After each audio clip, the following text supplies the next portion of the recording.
noches con todos los presentes. Le damos la bienvenida a la sexta sesión del curso de verano 2021. Quien les habla es Oneli Pariño Muñoz, coordinadora de publicaciones del Taller de Derecho Penal Económico y de la Empresa. Y tendré el agrado de ser su moderadora en esta sesión, la cual tendrá como temática los delitos ambientales desde la perspectiva de la jurisprudencia nacional. En primer lugar, se le pide a todos los oyentes mantener apagados tanto sus micrófonos como sus cámaras. Y señalarles que la exposición también está siendo transmitida en vivo en la página del Facebook del taller. Con respecto al registro de asistencia, será a través de un formulario que se les enviará por mensaje vía Zoom en el transcurso de la sesión. Además, mencionarles que al finalizar la ponencia del doctor Iberico, se dará espacio para la ronda de preguntas por parte de los asistentes. Por ello, se les recomienda ir dejando sus preguntas mediante los comentarios en el transcurso de la sesión y se absolverán al finalizar la misma. Siguiendo con el desarrollo de la sesión, el día de hoy se contará con la presencia del abogado Luis Iberico Castañeda, en calidad de expositor, quien es abogado por la Pontífica Universidad Católica del Perú, con estudios de maestría en Derecho Comercial por la Pontífica Universidad Católica del Perú, Graduate School. Es abogado director de Caro y Asociados, ha llevado cursos de finanza para abogados en la Escuela de Administración de Empresas para Graduados, ESAM, asimismo, curso de Contabilidad y Finanzas para no especialistas en la Escuela de Administración de Empresas para Graduados, ESAM. Es instructor acreditado en el nuevo Sistema Procesal Penal de Iris Center Perú, USAI. Además, es profesor en la Academia de la Magistratura y es autor de diversas publicaciones y libros en materia penal. Sin más, doctor, le cedemos el uso de la palabra y agradecemos su presencia el día de hoy. Muchas gracias. Muy buenas noches a todos los asistentes. Antes de empezar, quisiera extender mi agradecimiento a todos los miembros del Taller de Derecho Penal Económico y de la Empresa de la Universidad Nacional Mayor de San Marcos. Para mí es todo un gusto y un placer poder de una u otra manera colaborar con las actividades que ustedes vienen desarrollando. Espero estar y satisfacer las expectativas que tienen puestas en mí. Espero no defraudarlos. Asimismo, quisiera agradecer también al doctor Raúl Pariona por esta cordial invitación, a la doctora Parino y al doctor Sedano, que entiendo son miembros de esta institución y que han tenido a bien efectuar las coordinaciones del caso. Dicho esto, y ya entrando en materia, para no robarles mucho su tiempo, quiero hacer algunas precisiones. Yo soy abogado litigante, entonces la perspectiva desde la cual yo abordo este tema de los delitos de contaminación, de los delitos ambientales en general y específicamente el tema del delito de contaminación ambiental, que es el que quiero trabajar con ustedes, ¿no es cierto?, es desde la perspectiva de un abogado. Sin duda alguna, esta es una perspectiva de abogado que también se ve matizada, sobre todo debido ya a una especialización en estos temas ambientales desde la perspectiva, sin duda alguna, empresarial, pero siempre teniendo como norte que el fondo mismo es la protección del medio ambiente. Cualquiera de las perspectivas que uno pueda tener siempre va a ceder ante el fin supremo, que es la protección del medio ambiente, en tanto y en cuanto está vinculada hacia un derecho fundamental de la persona. Y esa perspectiva, por más que uno tenga una óptica empresarial o de protección, nunca la puede perder de vista. Lo digo esto dado el interés de los temas que aborda este taller que ha tenido a bien invitarme. Esa era una primera precisión que quería hacerles. La segunda precisión que quería hacerles es que, evidentemente, este es un tema que en varios de los artículos que forman parte de este contexto de protección del medio ambiente desde la perspectiva del derecho penal, he decidido centrarme exclusivamente en el delito de contaminación ambiental, ¿no es cierto? Específicamente en el delito de contaminación ambiental, y a partir de una jurisprudencia que ha sido bastante comentada. Pero fíjense, o sea, ¿cuál es la perspectiva que yo les propongo a partir de comentar esta conversación, desarrollar esta conversación que vamos a tener? La perspectiva que yo les propongo es la siguiente, fíjense. El primer punto es que tuve la suerte de formar parte del equipo que estuvo a cargo de la defensa en esta casación del estudio Caro y Asociados, del cual formo parte ya hace muchos años. Tuvimos a cargo la defensa, intervinimos en este proceso. Es decir, estuvimos desde la génesis de esta decisión casatoria, ¿no? Eso es un primer punto. Y el segundo punto es que evidentemente esto nos permite, y es lo que yo quiero aprovechar con ustedes, que hay otros temas, más allá de lo que se tratan en esta casación, que son bastante importantes debido sobre todo al tema de la atribución de responsabilidad penal a partir de un criterio de funcionalidad, ¿no es cierto? Aparte de eso, hay otros temas muy importantes y que son también algunos de esos temas que yo quiero trabajar con ustedes. ¿Por qué? Porque el interés siempre es, si lo que tenemos en perspectiva y siempre como objetivo es la protección del medio ambiente, no por la protección del medio ambiente en sí mismo, sino de la protección del medio ambiente en tanto y en cuanto el ser humano forma parte del mismo, ¿no es cierto? Se nutre de él y vive para él. Entonces, en esa línea de ideas hay otros temas importantes. No solamente el tema de la atribución de responsabilidad a partir de criterios de funcionalidad que son los que se desarrollan en esta sentencia de casación, sino hay otros temas adicionales que se van gestando ahí y que tienen muchísimo que ver con el tema de las infracciones a la normatividad administrativa ambiental, ¿no? Que forma parte del tipo penal, ¿correcto? Ese criterio, como a veces se distorsiona, y esa distorsión lleva a muchos operadores jurídicos a gestar procesos larguísimos en donde lo que en el fondo están discutiendo es lo mismo que está discutiendo la autoridad administrativa. Y finalmente el proceso se cae porque se están dando o se están olvidando de los demás componentes que forman parte, pues, de este conglomerado que fusionado genera el tipo penal de contaminación ambiental. Me refiero a esta larga discusión entre el tema del daño ambiental, entre la gravedad o no gravedad, entre la potencialidad o la realidad de este daño ambiental, ¿no es cierto? ¿A qué debe entenderse como infracción administrativa? Y aquí viene una diferenciación, sin duda alguna, por las limitaciones propias del texto normativo penal, que, por ejemplo, ¿no? Se ha preocupado mucho por hablar de uno de los parámetros, que son los límites máximos permisibles, pero se olvidó de los estándares de calidad ambiental. No es que no sean aplicables, sin duda alguna que son aplicables desde la perspectiva de la normatividad administrativa. Pero evidentemente quedaba claro que el legislador pareciera ser que lo único que tenía en mente, y por eso le dio resaltó el tema de los LMPs o los límites máximos permisibles, ¿no? Lo cual no quiere decir, y no estoy afirmando, de que no tengan que ver aquí las ECAs o estándares de calidad ambiental, sin duda alguna que sí. Lo que digo es que se puso énfasis en el texto normativo en los límites máximos permisibles, de los cuales vamos a conversar y discutir más adelante. Espero que el tiempo nos dé, y sin duda alguna que con la intervención, y es lo que quiero generar con ustedes, más que un monólogo, es una conversación, porque no quiero acá que esta perspectiva, esta conversación, no quiero que se convierta en una discusión dogmática. No es mi intención. Sin duda alguna, ustedes, qué duda cabe, manejan muchísimo mejor que quien les habla el tema de la dogmática penal. Por lo tanto, no está por ahí el énfasis de esta discusión, sino es más bien cómo los instrumentos normativos penales sirven para la práctica misma de la aplicación de la normatividad penal ambiental. Por ahí va la intención de esta intervención, ¿no? Dicho esto, pues bien, empecemos, ¿no? Empecemos ya el tema concreto. Muy bien. Entonces, como yo les decía, esta es una sentencia de casación bastante conocida, muy comentada, muy comentada. Como vuelvo a repetir, tuve el honor de formar parte del equipo del estudio que estuvimos a cargo de la defensa de este proceso, con el resultado positivo que todos ustedes ya conocen, ¿no?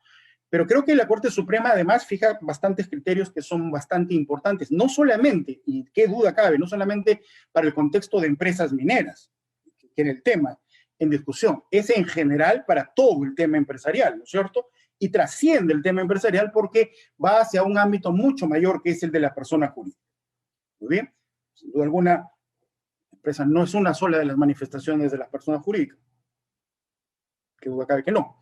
Muy bien, entonces a partir de ello yo quiero gestar con ustedes una discusión, una conversación, un intercambio de ideas en dos niveles distintos que se van a derivar de lo que aquí se discutió en la casación.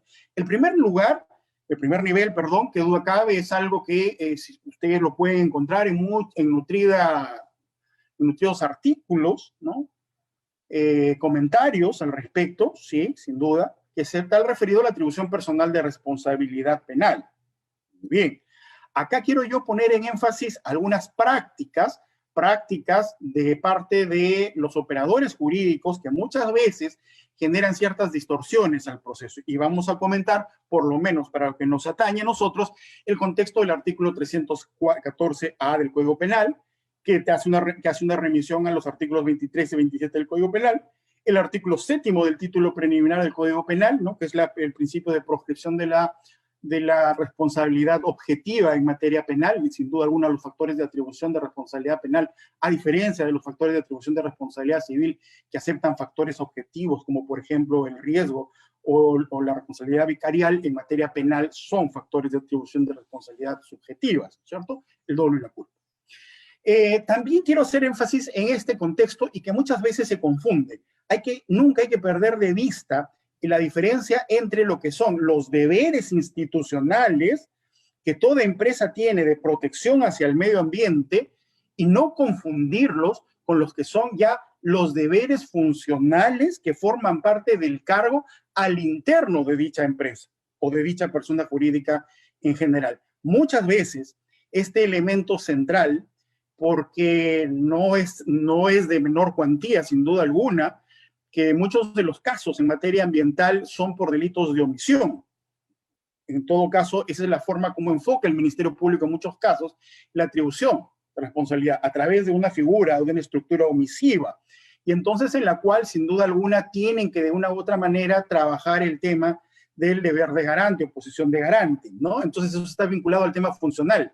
¿Y por qué quiero trabajar este tema? Porque muchas veces, y no hay que confundir, que la normatividad ambiental administrativa a lo que hace referencia es a los deberes institucionales de la empresa de la que se trate o persona jurídica de la que se trate respecto a la protección ambiental, pero no hace referencia en general ni en abstracto a los deberes funcionales y aquí, aun cuando parezca redundante, pero es necesario, de los funcionarios de dicha empresa. Son dos temas y dos ámbitos distintos. Los deberes de la empresa como tal y los deberes u obligaciones funcionales de los directivos de la empresa como tal. Pero temas distintos. No hay que confundirlo porque eso nos lleva finalmente a procesos que se van entrampando y que finalmente las partes no llegan a los resultados queridos.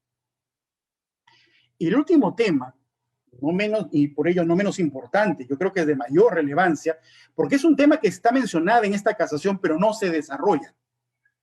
Se la menciona y ha sido comentada, muy comentada, sin duda alguna, una gran contribución de la jurisprudencia nacional, ha sido comentada como un gran acierto, y que duda lo es, pero no desarrolla el contenido, ¿no?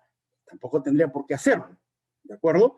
Porque al final no perdamos de vista que esta sentencia de casación, la 455-2017 PASCO, fue una casación planteada, ¿no?, contra una resolución emitida por Sala de Apelaciones, ¿no?, que anuló un extremo, ¿no es cierto? Mejor dicho, que anuló el auto de sobreseimiento dictado por el juez de garantías en etapa intermedia respecto a dos de los acusados. O sea, no fue una casación que estaba en función a cuestionar o impugnar una sentencia. Lo que se impugnó, el meollo de la discusión, fue lo que se había resuelto en etapa intermedia respecto a dos de los funcionarios. Este tema que la Corte Suprema, y nos adelantamos porque además es un tema que qué duda a mí me cae, ustedes lo conocen, la Corte Suprema estableció que la responsabilidad funcional, mejor dicho, la responsabilidad penal que se le podía atribuir a un funcionario determinado de una empresa minera estaba condicionado justamente a cuál era el rol, las funciones específicas que esta persona desempeñaba, evidentemente para la definición de su posición de garante. Pero la fuente de esa posición, la Corte Suprema la estableció no en normas abstractas, no en normas genéricas, no en normas administrativo-estatales, sino lo estableció de acuerdo a la normatividad interna de cada empresa. Y es por eso que nos lleva a este tema, que está vinculado a un tema bastante en boga, bastante en moda, que es el tema del compliance. Pero en este caso llamémosle pues compliance penal por ponerle alguna etiqueta a lo que debemos discutir. Es decir, ¿a qué normatividad interna se estaba refiriendo la Corte Suprema? O lo que yo podría ir un poquito más allá, y decir, yo cómo controlo, o yo Estado cómo controlo esa normatividad interna, porque finalmente es interna, ¿no? O sea, no responde a una exigencia o a un requisito exigible de parte de la administración pública. O sea, así como la administración pública puede tener sus ROPS o sus MOS, su reglamento de operaciones y funciones, su manual de operaciones y funciones, sus TUPAS, etcétera, etcétera, toda esta normatividad estatal, entonces la pregunta es, ¿y qué cosa tienen las empresas privadas? ¿Cómo se gestan esta normatividad interna y qué control o qué publicidad? Fíjense lo importante, porque desde establecer con cuál era la fecha o quiénes eran los órganos que lo aprueben. Todo eso, si se dan cuenta, va de la mano de un criterio ya de compliance. Muy bien. Ese es el primer aspecto que quiero trabajar con ustedes, trabajar en el sentido de intercambiar ideas, intercambiar algunos criterios para poder conversar. Culminando esta presentación de esta primera parte respecto a de qué es lo que quiero conversar con ustedes, el otro enfoque que se deriva de lo que dice esta casación, pero sin duda alguna no es que expresamente esté en esta casación, pero digamos, como conocemos el proceso, y esto se repite en otra serie de procesos que están en distintos distritos judiciales, no solamente en Pasco, también sin duda alguna en Puno, en Arequipa, en Cajamarca, en la Sierra de la Libertad, en la Sierra de Piura, en general, en donde haya minería, ¿cierto? Que ya son temas de discusión respecto ya concretamente, no a un contexto de atribución personal de responsabilidad penal, sino más bien a un contexto de los otros elementos del delito de contaminación ambiental. Y me voy a referir aquí específicamente al tema del requisito de la infracción administrativa, ¿no? A la infracción de la normatividad administrativa en dos parámetros que creo que son cruciales. O sea, no hay forma de entender un delito de contaminación ambiental si uno no maneja lo que son los estándares de calidad ambiental o los límites máximos permisibles. No hay forma. O sea, no existe forma. Eso es, digamos, parte del ABC de cómo enfrentarse frente a un delito de contaminación ambiental. Y vamos a ver cómo es que se gestan estos estándares o estos límites y para qué sirven los unos, para qué sirven los otros, cómo se mide uno, cómo se mide el otro, quiénes lo miden y lo que es más, cuál es su implicancia con relación al proceso penal, que creo que es lo que más nos interesa para esta conversación de esta tarde. Luego, esto nos va a llevar y nos va a remitir a una segunda discusión, que es la diferencia entre la infracción administrativa con el delito.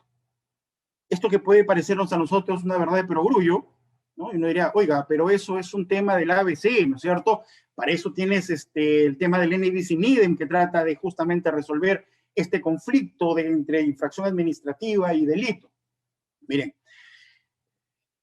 creo que una de las áreas en donde esta discusión es mucho más peleaguda que en otras, porque hay una tendencia muy fuerte a confundir infracción administrativa con delito, es en el tema ambiental.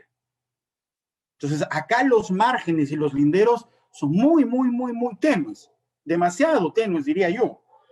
Más allá de discutir qué duda cabe este tema de que, bueno, que la infracción administrativa está pensado finalmente en temas de infracciones formales, porque basta simplemente la desobediencia a la norma para entender que ya existe un peligro abstracto como tal, ¿no? Y que más bien si estamos frente a un escenario ya de lesión, un determinado bien jurídico, o por lo menos una puesta en peligro concreta, como puede ser la estructura de una tentativa, por ejemplo, ¿no? Eso es un peligro concreto. Entonces ya estamos hablando podríamos hablar ya de un contexto penal o de delito, ¿no? Sí, pero fíjense ustedes, eso que parece ser una verdad tan clara, tan prístina, pues yo diría que no lo es. Y no lo es en la práctica, en el ejercicio diario de los procesos por contaminación ambiental. Y finalmente nos lleva a otra discusión que también formó parte del tipo penal. O sea, ¿qué tipo de lesión estamos hablando? Porque, claro, es una lesión al bien jurídico tutelado. El bien jurídico tutelado es el equilibrio del ecosistema. Ya, eso lo tenemos clarísimo, el equilibrio del ecosistema. Pero ¿qué cosa es que haya una lesión grave al peligro del ecosistema? ¿O qué tipo de peligro es el que se está refiriendo la norma?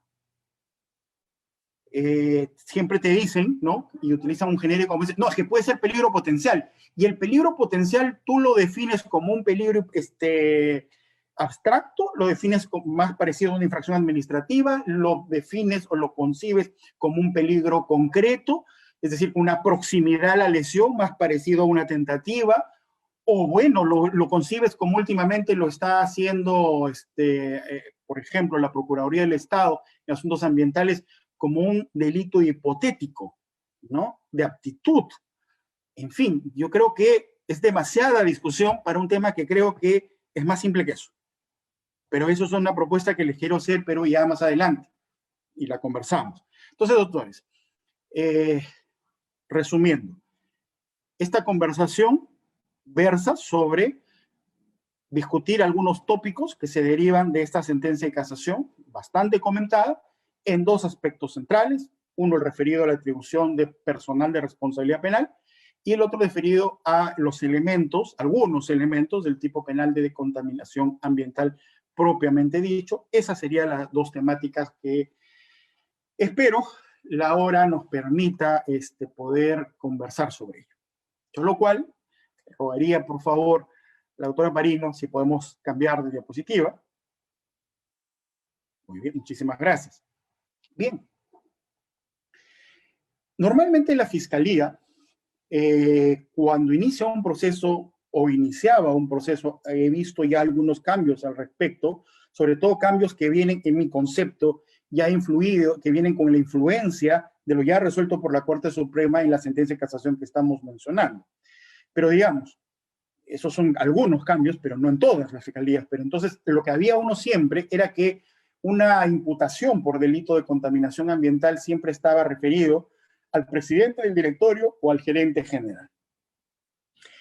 Y el sustento para esta imputación estaba en el 314A del Código Penal, ¿no? Que dice: los representantes legales de la persona jurídica, dentro de cuya actividad se cometan los delitos previstos en este título, serán responsables penalmente de acuerdo con las reglas establecidas en los artículos 23 y 27 de este código. Entonces, era como que entendían, miren,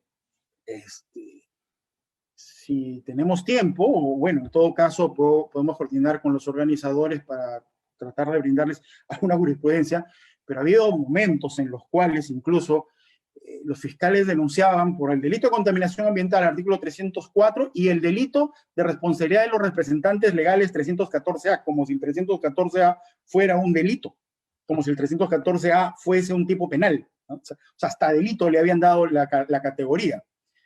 Y todos sabemos sin duda alguna que no. O sea, es una apreciación, desde mi perspectiva, no acorde, no adecuada, ¿no es cierto? No lo considero que eso sea un delito. Es en todo caso una norma que te da o que te brinda un parámetro de imputación, pero solamente un parámetro, porque la propia norma tiene sus limitaciones. Pues dice, no es de aplicación inmediata, sino que lo tienes que hacer en función y en concordancia con lo que te dice el artículo 23 y el artículo 27. Pero además esta norma tenía un problema, ¿no?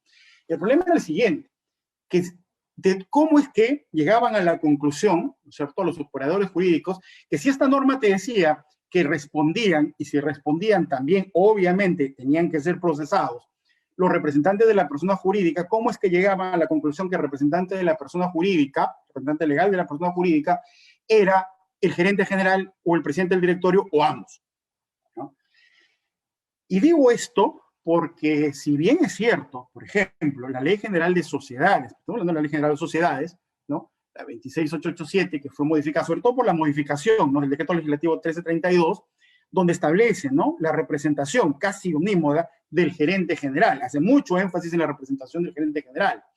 Pero si nosotros nos vamos a una norma más genérica, como es el artículo 145 y siguientes del Código Civil, que regule el tema de la representación y por lo tanto aplicable a cualquier contexto de persona jurídica, salvo norma especial, lo que tenemos en cuenta es que la representación no es otra cosa que el actuar por otro. Es la derivación de la actuación hacia otra persona, para que otra persona actúe en nombre mío. Y es evidente que la persona jurídica, como sin duda alguna una creación del derecho, la creación humana, no existe, fácticamente no existe como tal, ¿no? Es una ficción jurídica, como bien se lo ha mencionado, pero actúa. Lo que pasa es que actúa a través de sus representantes, pues por derivación. Pero el representante legal, al fin y al cabo, doctores, el representante legal es alguien al cual yo, los órganos de dirección de la empresa, junta general de accionistas, directorio, dependiendo del tipo de sociedad de la que estemos hablando. Si es que es una sociedad, podríamos hablar de otra persona jurídica, delegan de representación, pueden delegar representación legal. Entonces, nos podemos encontrar en un momento determinado en un abanico interminable de representantes legales. Interminable. En consecuencia, esta norma no te decía expresamente que era el presidente del directorio o el gerente general, ¿no? Y nunca había una construcción de por qué entendían que sí, pero esa es, digamos, la primera observación que se le puede hacer. La siguiente diapositiva, por favor. Muy bien. Como mencionábamos, esta norma, además ya digamos, la poca claridad en el concepto de representante legal, sobre todo de cara a las normas extrapenales que hemos mencionado, que son las que regulan la representación legal. El Código Penal no regula la representación legal, no determina la representación legal, ¿no es cierto? Eso no es tarea del derecho penal. Bien, pero esta norma nos remitía a dos normas distintas. O sea, si quieres aplicarlo, operador del derecho, si quieres aplicarlo para investigar o para sancionar, tienes que tener en cuenta que sus limitaciones vienen, o en todo caso tienes que interpretarlo, acorde con el artículo 23 del Código Penal, que es una norma genérica de autoría y participación, y el artículo 27 del Código Penal, que recoge esta institución del actuar en nombre y representación de otro, ¿cierto? Pensada en delitos especiales, ¿de acuerdo? En donde para evitar un vacío de impunidad, en consecuencia, si bien el delito estaba pensado en el ente colectivo, sin embargo, se trasladaba esa responsabilidad a una persona natural con dos requisitos esenciales, ¿no es cierto? La primera es que sea un órgano de representación, y la segunda, que era que de una u otra manera tenía que haber intervenido o conocido lo que se había hecho, ¿no? O sea, no era automático. Y esto es muy simple, porque hasta ese momento, si uno hace este análisis, el gran problema en que ustedes se pueden enfrentar frente a los operadores jurídicos es que entiendan que bastaba que ustedes acrediten quién era el representante legal y entonces le atribuían automáticamente responsabilidad. Y este es un criterio de responsabilidad objetiva que está prohibido en nuestro sistema. Justamente uno de los alcances de esta casación, de esta sentencia de casación, es que expresamente señala y hace recordar a los operadores jurídicos lo normado en el artículo 7º del título preliminar del Código Penal, que proscribe la responsabilidad objetiva. Pero este criterio no nació con esta sentencia de casación. Es un criterio bastante antiguo de la Corte Suprema. He tratado de buscar algunos de los albores y ustedes tienen ahí un recurso en nulidad del 4031-2001 Huánuco. Este es un caso de la Telefónica, si no mal recuerdo, donde expresamente ustedes ven, dice que, por último, cabe precisar que nuestra legislación ha proscrito, ¿no es cierto? Ha proscrito toda forma de responsabilidad objetiva, conforme expresamente lo reconoce el artículo 7º del título preliminar del Código Penal, por lo que el representante legal de una persona jurídica, miren, otra vez vuelvo a utilizar en la nomenclatura de representante de la persona jurídica, no es responsable penalmente solo por el hecho de serlo. Es decir, no es responsable penal solo por el hecho de tener el cargo. Tienes que imputarle una conducta típica descrita en la ley penal, es decir, tiene que haber intervenido en la ejecución de ese delito, en la concepción del delito. No basta que sea el representante. Y muchas veces esto se vuelve a confundir porque, miren, en los contratos de concesión, ya sean los contratos de concesión petrolera, energía en general, mineros también, existen determinadas responsabilidades que determinados funcionarios de los concesionarios asumen frente al Estado peruano. Y dice expresamente el representante legal, pero eso es para efectos civiles.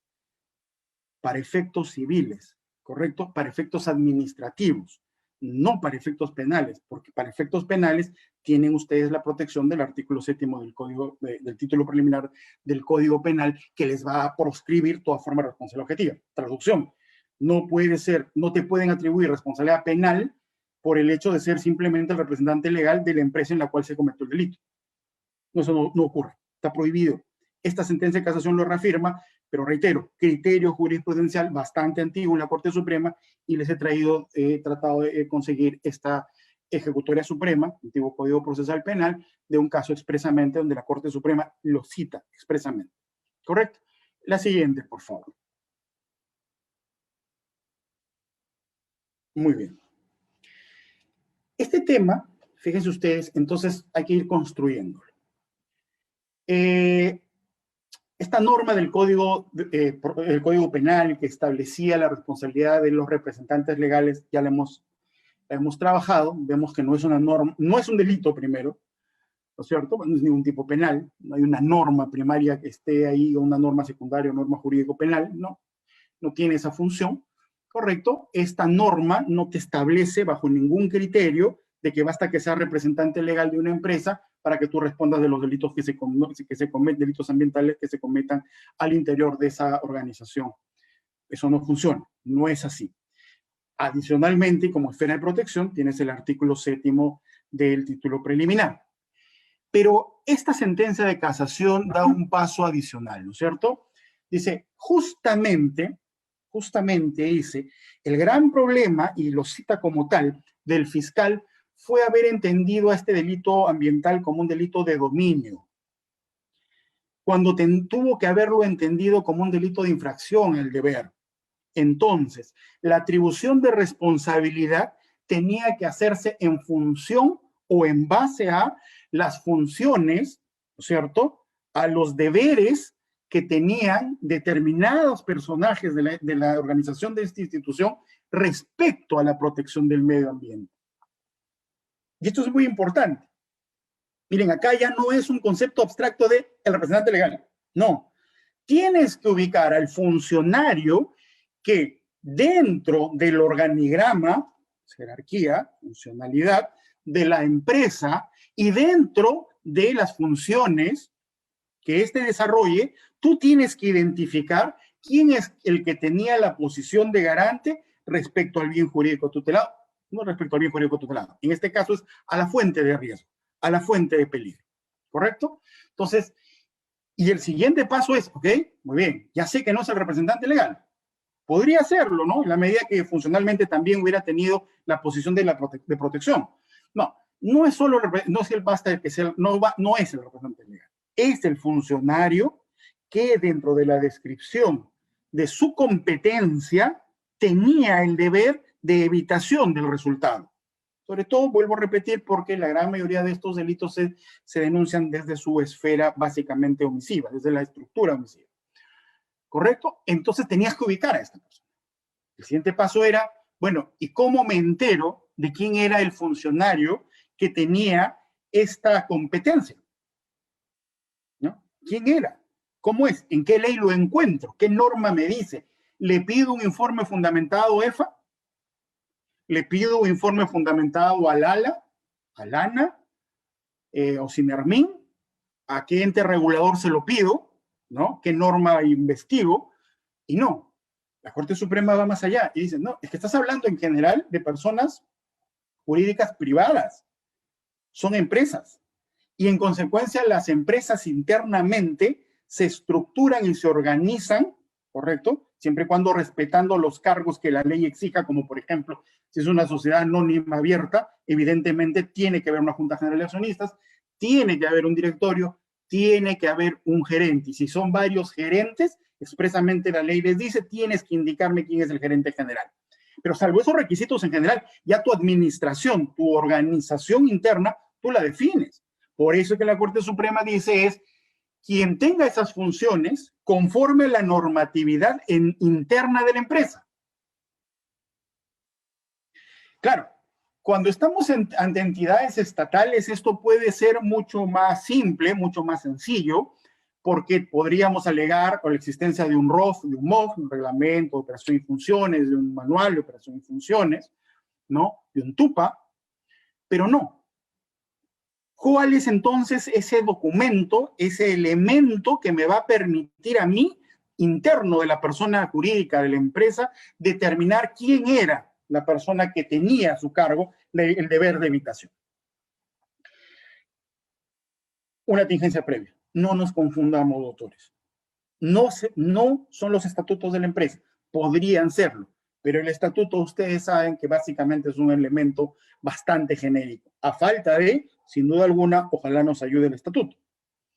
Tampoco es, en líneas generales, la atribución de poderes que se hace a través de por Junta General de Accionistas y que se inscriban en registros públicos. Porque ahí lo que ustedes están viendo es una simple delegación de poderes.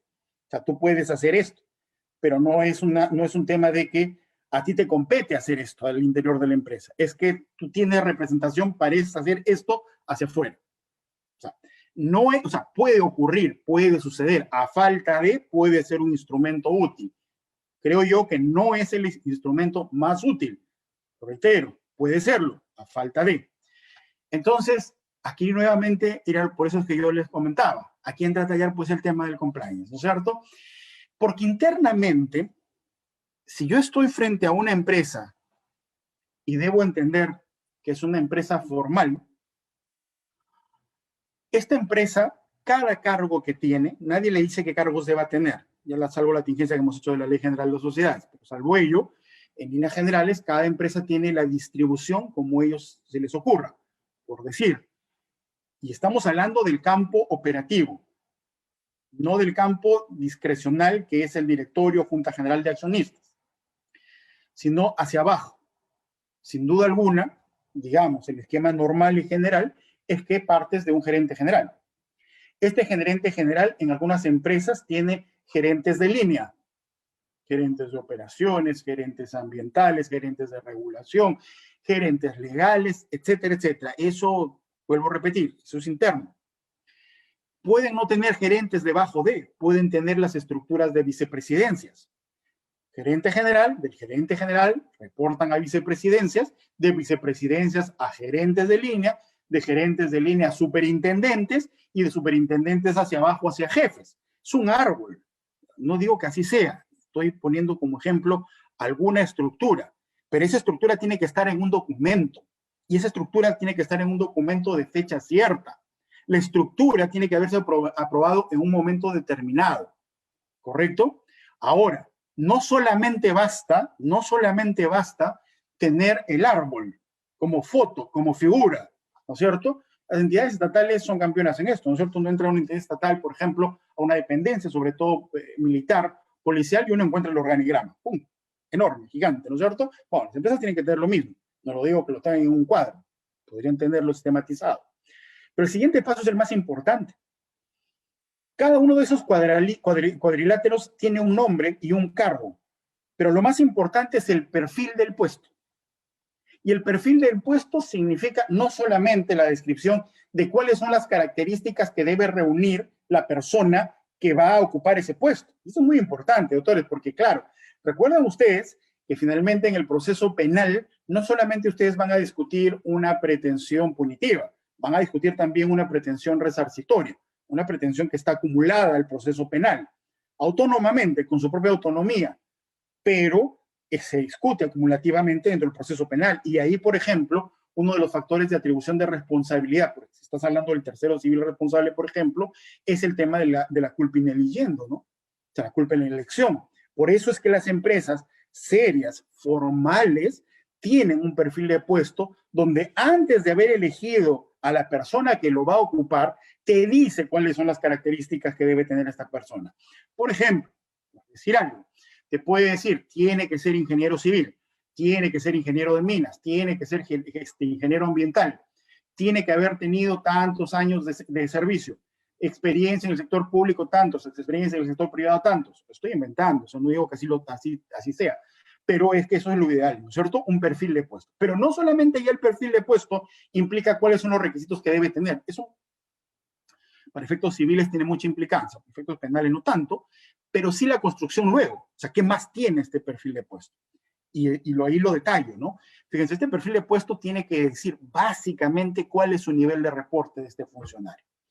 Sin duda alguna, primero, cuál es su ámbito funcional. O sea, ¿a qué se dedica? ¿Qué hace? Y lo dice así expresamente, ¿no es cierto? Este señor es tal, tiene este cargo y hace lo siguiente, es responsable de A, B, C, D, E, enumera. Pero luego de la enumeración tiene que decirme, o sea, ya sé cuál es su ámbito funcional, pero además del ámbito funcional yo tengo que saber a quién reporta y quién depende de él. Y cuando digo a quién reporta, ahí hay que diferenciar, y discúlpenme si me explayo en esto que pareciera que no tiene mucha connotación penal, pero les digo, mi experiencia la tiene muchísima connotación penal. O sea, la aproximación a un proceso de contaminación ambiental, cuando ustedes están frente a una empresa investigada, ¿no es cierto? Y es una empresa formal, es muy probable que los niveles de discusión se centren en lo que estamos discutiendo en este momento. Entonces, esta persona no solamente tiene que haber cumplido el perfil exigido, me tienes que decir cuál es su ámbito, es decir, qué cosa hace, pero además tienes que decirme de quién depende y quiénes dependen de él. Y cuando digo de quién depende, ahí hay dos tipos de dependencia, doctores. Una es la dependencia funcional y una es la dependencia jerárquica. Jerárquica porque, por ejemplo, pónganse ustedes a pensar, imagínense ustedes una empresa petrolera que tiene su sede en Lima, pero esta empresa petrolera tiene, por decir, ¿no es cierto? Estoy inventando, algunos pozos en Loreto, otros pozos en alta mar, o sea, offshores, frente a las costas de Piura o de Lambayeque, ¿no? Por ahí alguna también mina en la zona de Marcona, o sea, tiene distintas unidades mineras, ¿correcto? O petroleras, perdón, según el caso. ¿Ya? Entonces, imagínense ustedes, probablemente haya funcionarios en cada una de ellas. Probablemente, si tú estás frente a un gerente ambiental de la empresa petrolera, no sé, pues, el Daten del Marañón, ya está. Empresa petrolera Daten del Marañón en Loreto, ¿correcto? Ya está. Ahí hay un gerente ambiental. Ese gerente ambiental, fíjense, jerárquicamente es muy probable que dependa del gerente, llámenle como ustedes quieran, gerente de operaciones, gerente general, superintendente de campo, lo que ustedes quieran denominarle, pero funcionalmente dependerá de él, porque es obvio que en una plataforma petrolera o en un pozo petrolero no manda el gerente ambiental. Hay un jefe de toda esa unidad, una unidad petrolera. Él reporta jerárquicamente a él, porque jerárquicamente está en esa unidad de producción. Pero funcionalmente, es decir, su especialidad no va a reportar a este gerente o a este superintendente, porque a lo mejor él es pues un gerente petrolero, es un ingeniero petrolero. Funcionalmente a lo mejor reporta al gerente general de asuntos ambientales en la central de Lima.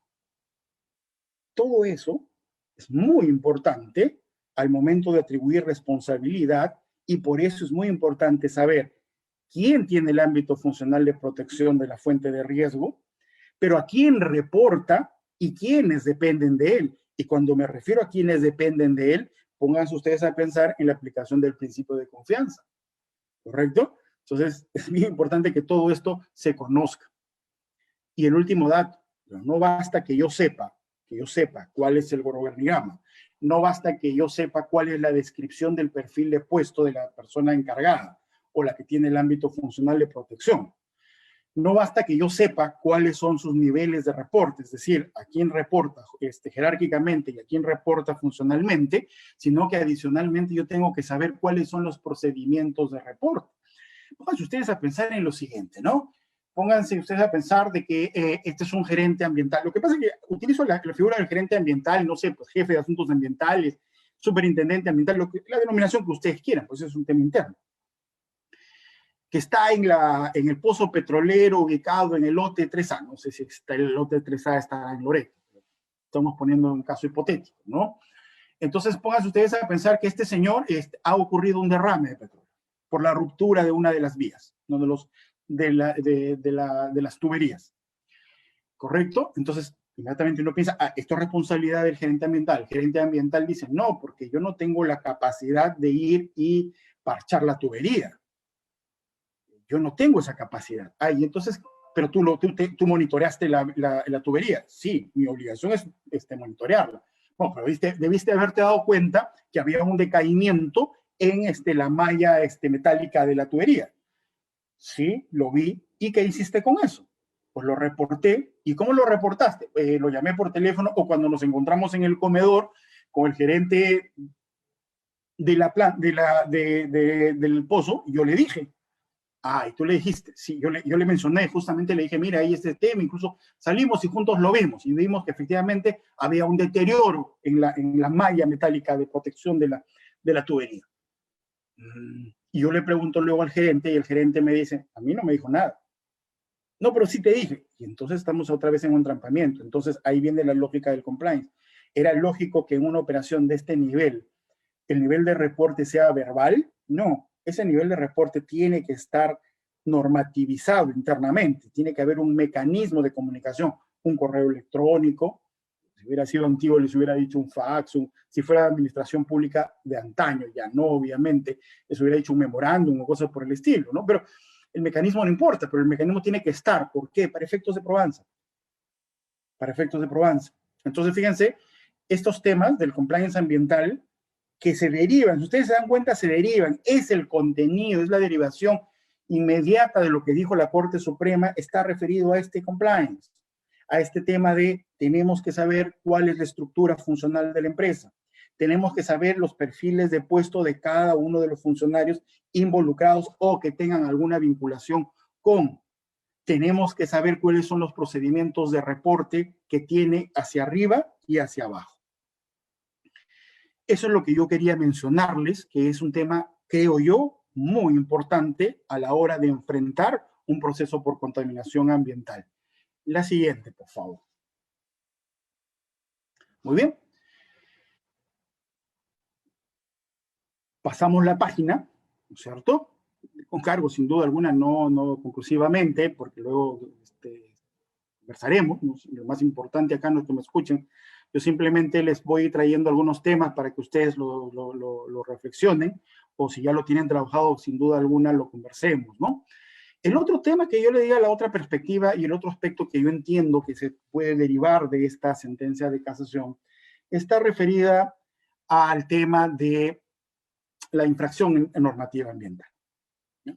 Porque, fíjense, normalmente, cuando en la estructura que tiene en general, ¿no?, algunos magistrados, creo que es bastante útil la forma pedagógica con lo que afrontan una decisión jurisdiccional, es que primero te dicen, ¿no? Vamos a ver si el comportamiento de esta persona, ya hemos discutido niveles de atribución, o sea, no vamos a entrar ya en ese tema, digamos que el juez, el fiscal al momento de acusar o el juez al momento de decidir ya tienen claro este tema de atribución, ¿no? Por el ámbito computacional, por el ámbito funcional.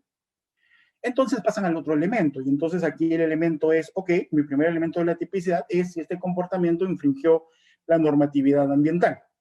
Y para eso muchas veces suelen basarse en los informes, ¿no?, fundamentados del órgano regulador, competente para la materia de lo que se esté discutiendo, ¿no? Si estamos hablando de temas de aire, de contaminación de aire, si estamos hablando de temas de contaminación de aguas, que es lo más común, estamos hablando de informe fundamentado de OEFA. Si estamos hablando de contaminación de aguas, no es OEFA, es la autoridad del agua.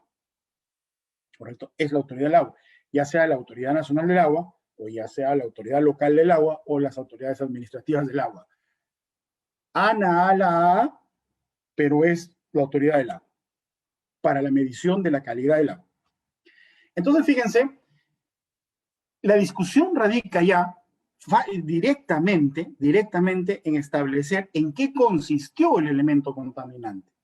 ¿Cuál fue el elemento que desencadenó todo el aparato, digamos, del Estado de protección ambiental?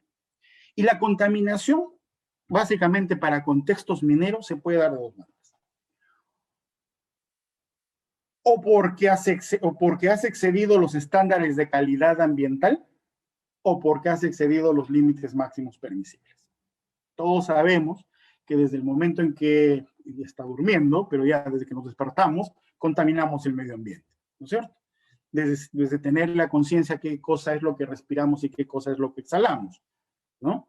Entonces, desde que subimos al coche y lo manejamos y lo que arroja por el tubo de escape, y etcétera, etcétera. Los que fuman, les quedará bien claro lo que hacen, ¿no?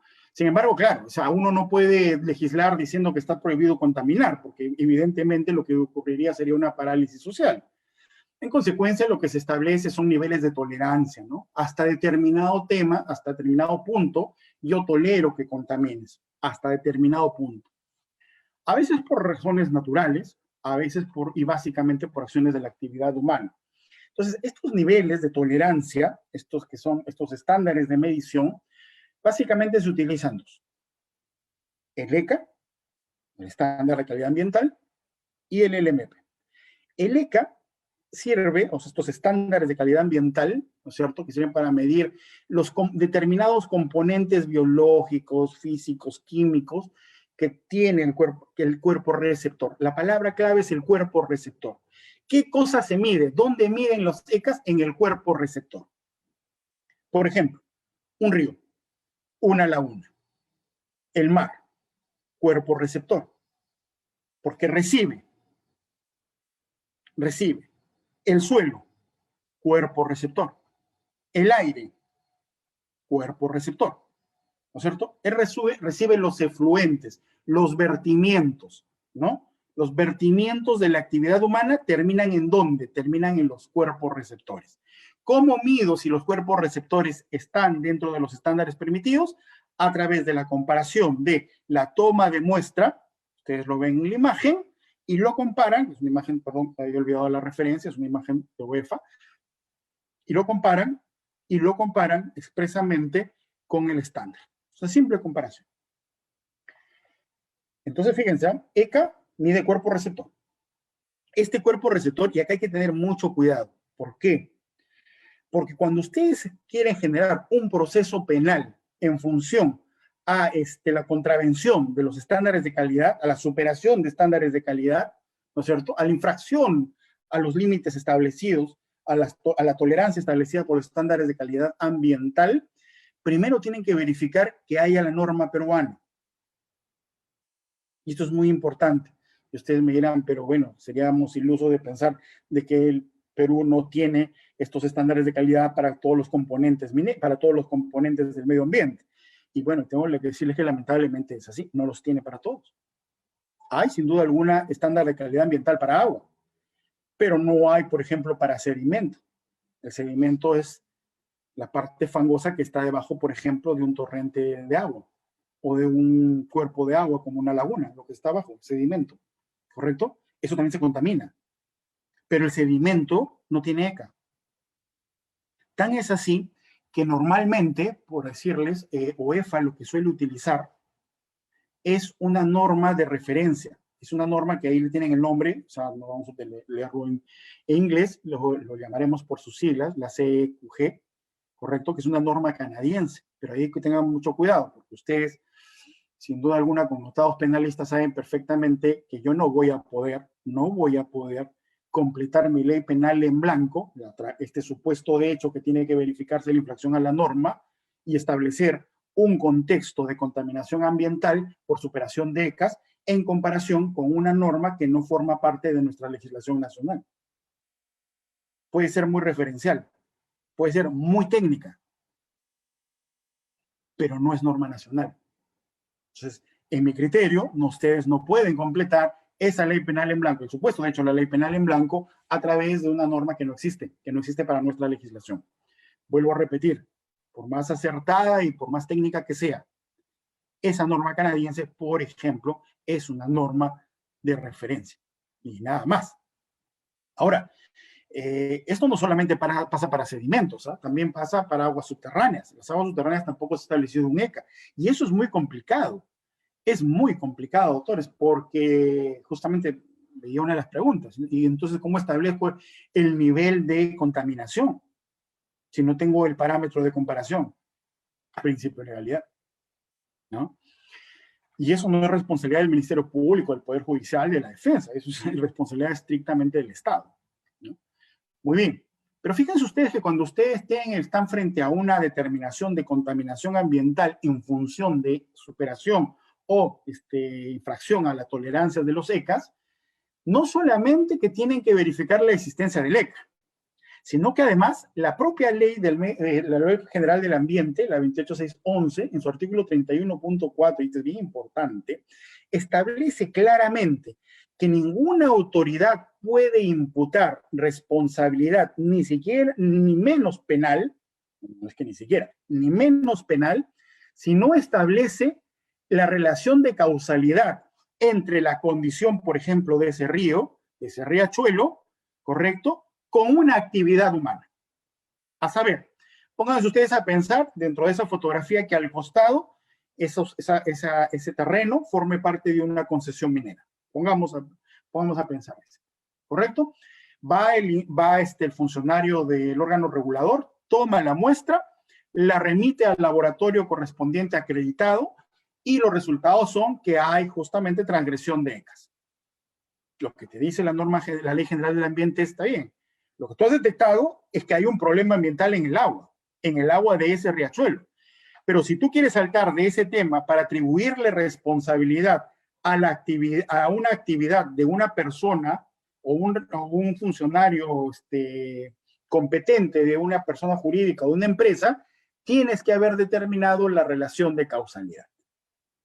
Ahí tiene que haber un acto humano, ¿no es cierto?, que haya generado esa situación del riachuelo.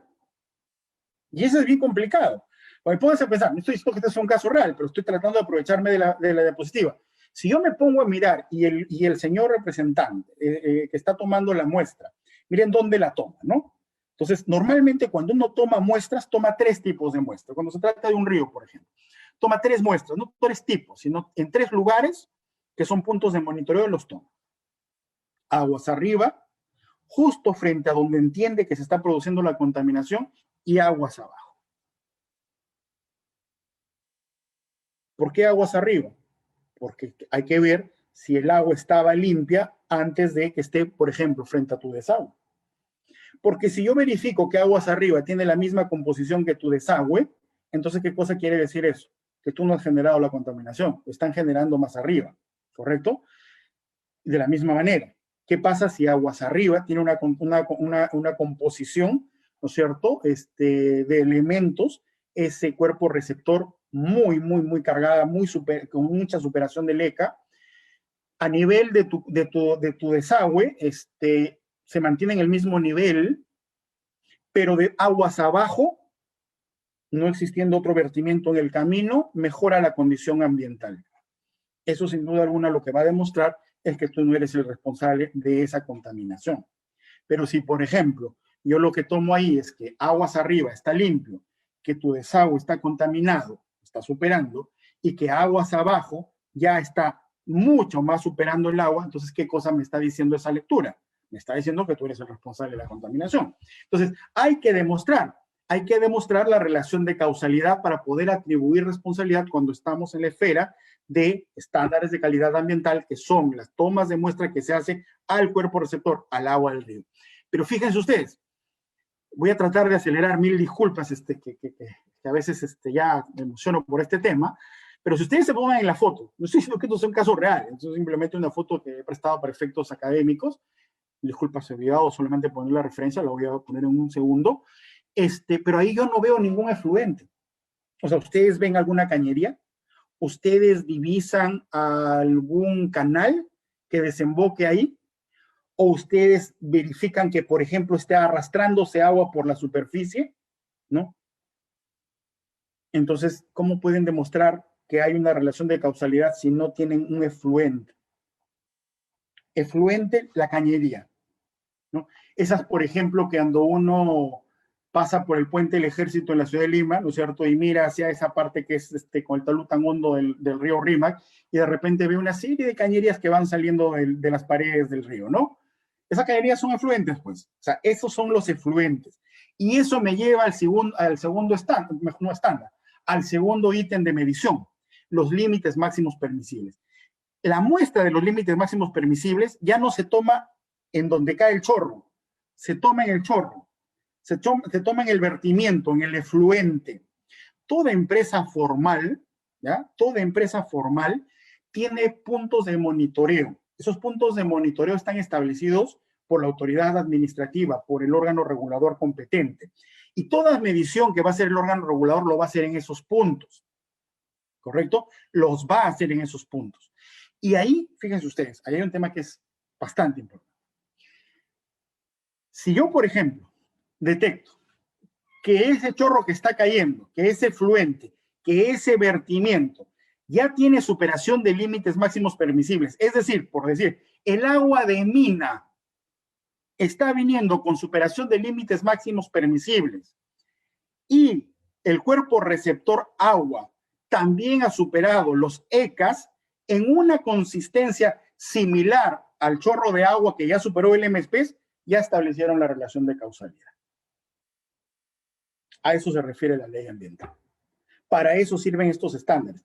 ¿Qué es lo que más se discute cuando ustedes están este elemento del tipo penal que les dice infringiendo, bueno, contraviniendo la normatividad administrativa, etc.? A eso.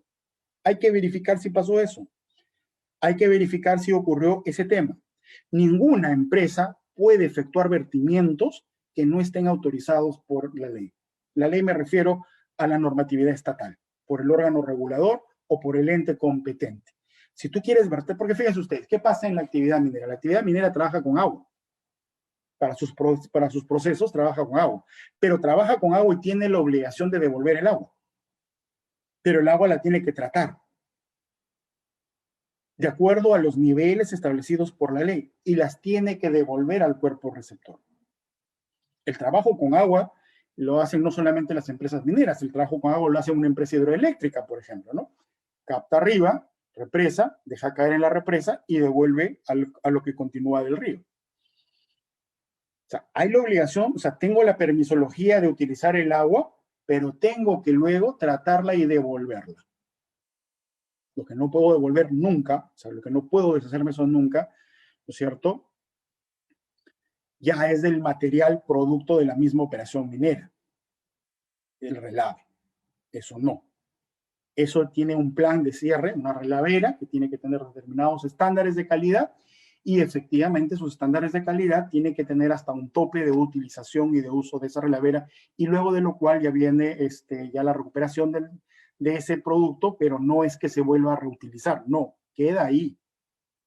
No se elimina, queda ahí. Normalmente se utiliza ya algunas plantas que sirven para recubrir la zona, ¿no? Pero está ahí. Si ustedes viajan por la carretera central, van a encontrar en la berma del río Rímac muchas relaveras.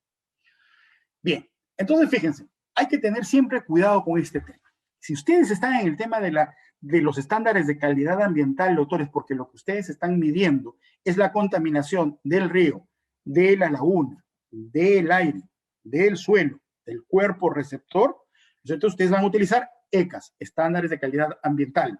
Si se trata de agua, el órgano competente es la Autoridad Nacional del Agua, la Autoridad Local del Agua, la Autoridad Administrativa del Agua, la Autoridad del Agua. Si es los otros componentes, OEFA.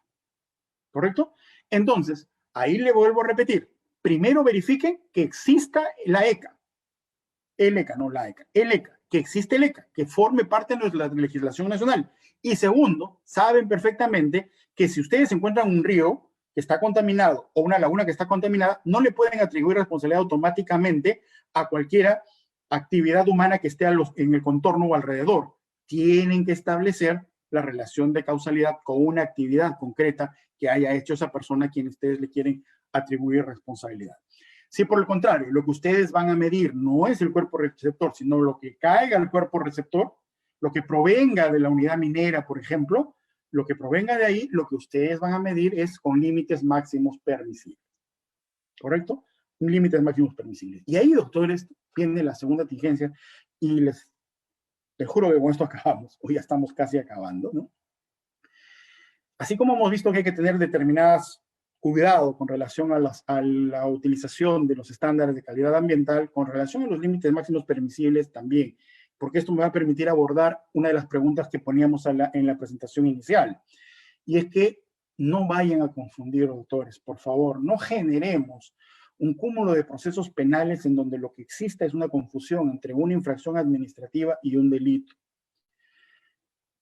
Algunos sostienen, piensan que la simple superación de límites máximos permisibles ya constituye un delito de contaminación ambiental, porque basta la superación de límites máximos permisibles para generar este peligro hipotético, utilicemos palabras más genéricas que utiliza la Fiscalía, peligro potencial para el medio ambiente. Bueno, pero si eso fuese así de cierto, entonces cabe la pregunta, si eso es así, entonces, ¿de qué se diferenciaría un proceso penal de un proceso administrativo sancionador, un PAS, o de qué se diferenciaría la sanción que te va a poner la administración pública con la sanción que te va a poner la justicia penal? Al final los dos están protegiendo lo mismo, ¿eh? El medio ambiente. Es un problema ahí de nevis y nivel, ¿no? Entonces, ¿qué cosa hace la diferencia? Cuando ¿Hasta qué momento? ¿Cuál es el límite de intervención de la administración para sancionar? ¿Y en qué momento comienza la intervención del derecho penal? Eso es muy importante. Ahora bien, miren, para ello, yo creo que hay que tener en cuenta y medir con mucha cautela lo siguiente. Primero, que las mediciones solamente pueden ser efectuadas en los puntos de vertimiento aceptados, establecidos. ¿Ya? Eso es muy importante. Segundo, que la toma de muestras por límites máximos permisibles no es una actividad, es un procedimiento. ¿Qué me refiero? No es una actividad que yo voy con mi pipeta, pongo en el chorro que está viniendo, tomo la muestra, la sello, mi cadena de custodia, la embalo y la envío o la llevo al laboratorio para que me genere los resultados. No. Es un procedimiento porque normalmente una inspección para toma de muestras y medición de muestras implica un procedimiento donde se toman muestras, pueden ser 3 o más, 3 veces durante 3 días. Es decir, el día 1, muestra en la mañana, muestra al mediodía o en la tarde, muestra en la noche. Día 2, lo mismo, muestra en la mañana, muestra en la tarde, muestra en la noche, y eso para cada punto. Y uno dirá, ¿y por qué tanta medición? Por varias razones, doctores, porque pónganse ustedes a pensar, ¿qué pasa si el día 1 yo tomo la muestra? Y en la muestra lo que me aparece es que efectivamente había una superación. La siguiente pregunta es, fíjense ustedes, ¿cuántos componentes químicos se miden? Cadmio, hierro, plomo, sólidos en suspensión, sólidos totales en suspensión. ¿Cuántos? ¿Cuántos de esos, supongamos que sean 6? De esos 6, ¿cuántos están superando o están superando todos? ¿Cuántos? Bien. ¿Qué pasa si la primera muestra me dice, si hay superación, pero en 2, 4 están en rango? Muy bien. Voy en la tarde. Y ahora en la tarde, ¿cómo están? En la tarde están todos dentro del rango. Salvo uno. Uno superó. Y en la noche, no. En la noche debajo están y ahora todos dentro del rango. Muy bien. Al día siguiente, ¿qué pasó? No, al día siguiente reafirman que están dentro del rango. Tercer día, dentro del rango en las 3 mediciones. Entonces, ¿qué pasa si a alguien se le ocurre la idea y decir, no, yo igual voy a denunciar este hecho al Ministerio Público porque el día 1, en la operación 1 de la mañana, hubo superación de límites máximos permisibles y en consecuencia proceso penal? ¿Les parece eso correcto, doctores? Miren, pueden basar 10.000 cosas por las cuales los rangos vayan modificándose. Condiciones climatológicas. ¿Qué pasa si llueve? Si llueve, evidentemente, lavado de tierra. Se complica la composición de cada uno de lo que puede ser el efluente. Hay que tener en consideración eso. Hay que esperar que mengüe. Entonces, hay que sacar, como si ustedes quieren llamarlo de una u otra manera, una media, para ver si efectivamente, y esto dirá, ¿y eso cuál es la razón de eso? La razón de eso para los efectos penales es súper importante, muy importante, porque recuerden que tiene que ser el resultado una grave alteración del medio ambiente, no cualquier alteración del medio ambiente. La pregunta es, ¿una superación de 4 elementos o de 2 elementos en una sola de las tomas de muestra del procedimiento de 3 días altera el bien jurídico tutelado? Creo que la respuesta es obvia, ¿no, doctores? Entonces, ahí está pues la diferencia. ¿Eso qué significa? ¿Que podrían abrirle un proceso administrativo sancionador? Sí, claro, porque vulneró la norma, pues ya discutirá ahí cuáles fueron las razones de la vulneración, pero objetivamente se superó el límite máximo permisible. Penalmente eso generó un delito ambiental, en mi opinión, en mi criterio, no. Entonces, si yo tendría que concluir en algo, yo le diría, la mera superación de límites máximos permisibles no genera bajo ningún contexto, por sí mismo, un delito ambiental. No. Si no, no habría diferencia entre el mundo administrativo sancionador con el tema del derecho penal. La siguiente creo que es la última. Bien, fíjense, acá yo he tratado de colocarles algunas y a dónde iba todo esto. Fíjense ustedes, cuando uno habla del tema del daño ambiental, para tratar de compatibilizar con la exigencia del derecho penal, ¿no es cierto? Ahí, por ejemplo, ustedes tienen las denominaciones que hacen UEFA acerca del daño ambiental, ¿no? Esto lo sacan de la Ley General del Ambiente, pero está en su manual explicativo de la metodología que ellos tienen, ¿correcto? Y adicionalmente, este criterio que está adoptando la Procuraduría del denominado daño hipotético, y creo que tiene distintos nombres como peligro hipotético o peligro abstracto concreto, delito de aptitudes. Miren, mi percepción, mi recomendación sobre este tema básicamente estaría dado por lo siguiente. Si ustedes quieren enfrentar de verdad y perseguir una actividad que de verdad esté poniendo en riesgo concreto el medio ambiente o que haya lesionado el medio ambiente, lo que uno tiene que hacer es, vamos a ver, si solamente yo estoy haciendo medición de efluentes, vertimientos, medición de límites máximos permisibles, la mejor forma de determinar si es que esta superación de límites máximos permisibles, si ya determiné que por lo menos ha sido ciertamente permanente en todo el procedimiento que he ejecutado, si es que efectivamente tiene un efecto con relación al medio ambiente, ¿dónde está el medio ambiente? En sus componentes. ¿Y cuáles son sus componentes? El cuerpo receptor. Comparen las medidas. Oye, hay superación de límites máximos permisibles. ¿Cuál es el efecto de esa superación de límites máximos permisibles en el cuerpo receptor?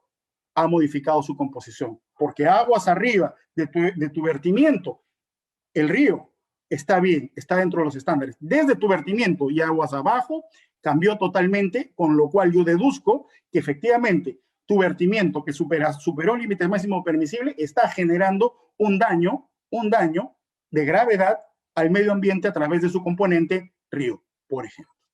Eso es una apreciación, doctores, que creo que la idea y lo que busco con ello es simplemente una racionalidad y una razonabilidad para enfrentar un proceso por delito de contaminación ambiental. Espero no haberlos aburrido, estoy a sus órdenes, a su disposición, y muchísimas gracias nuevamente al taller por esta invitación.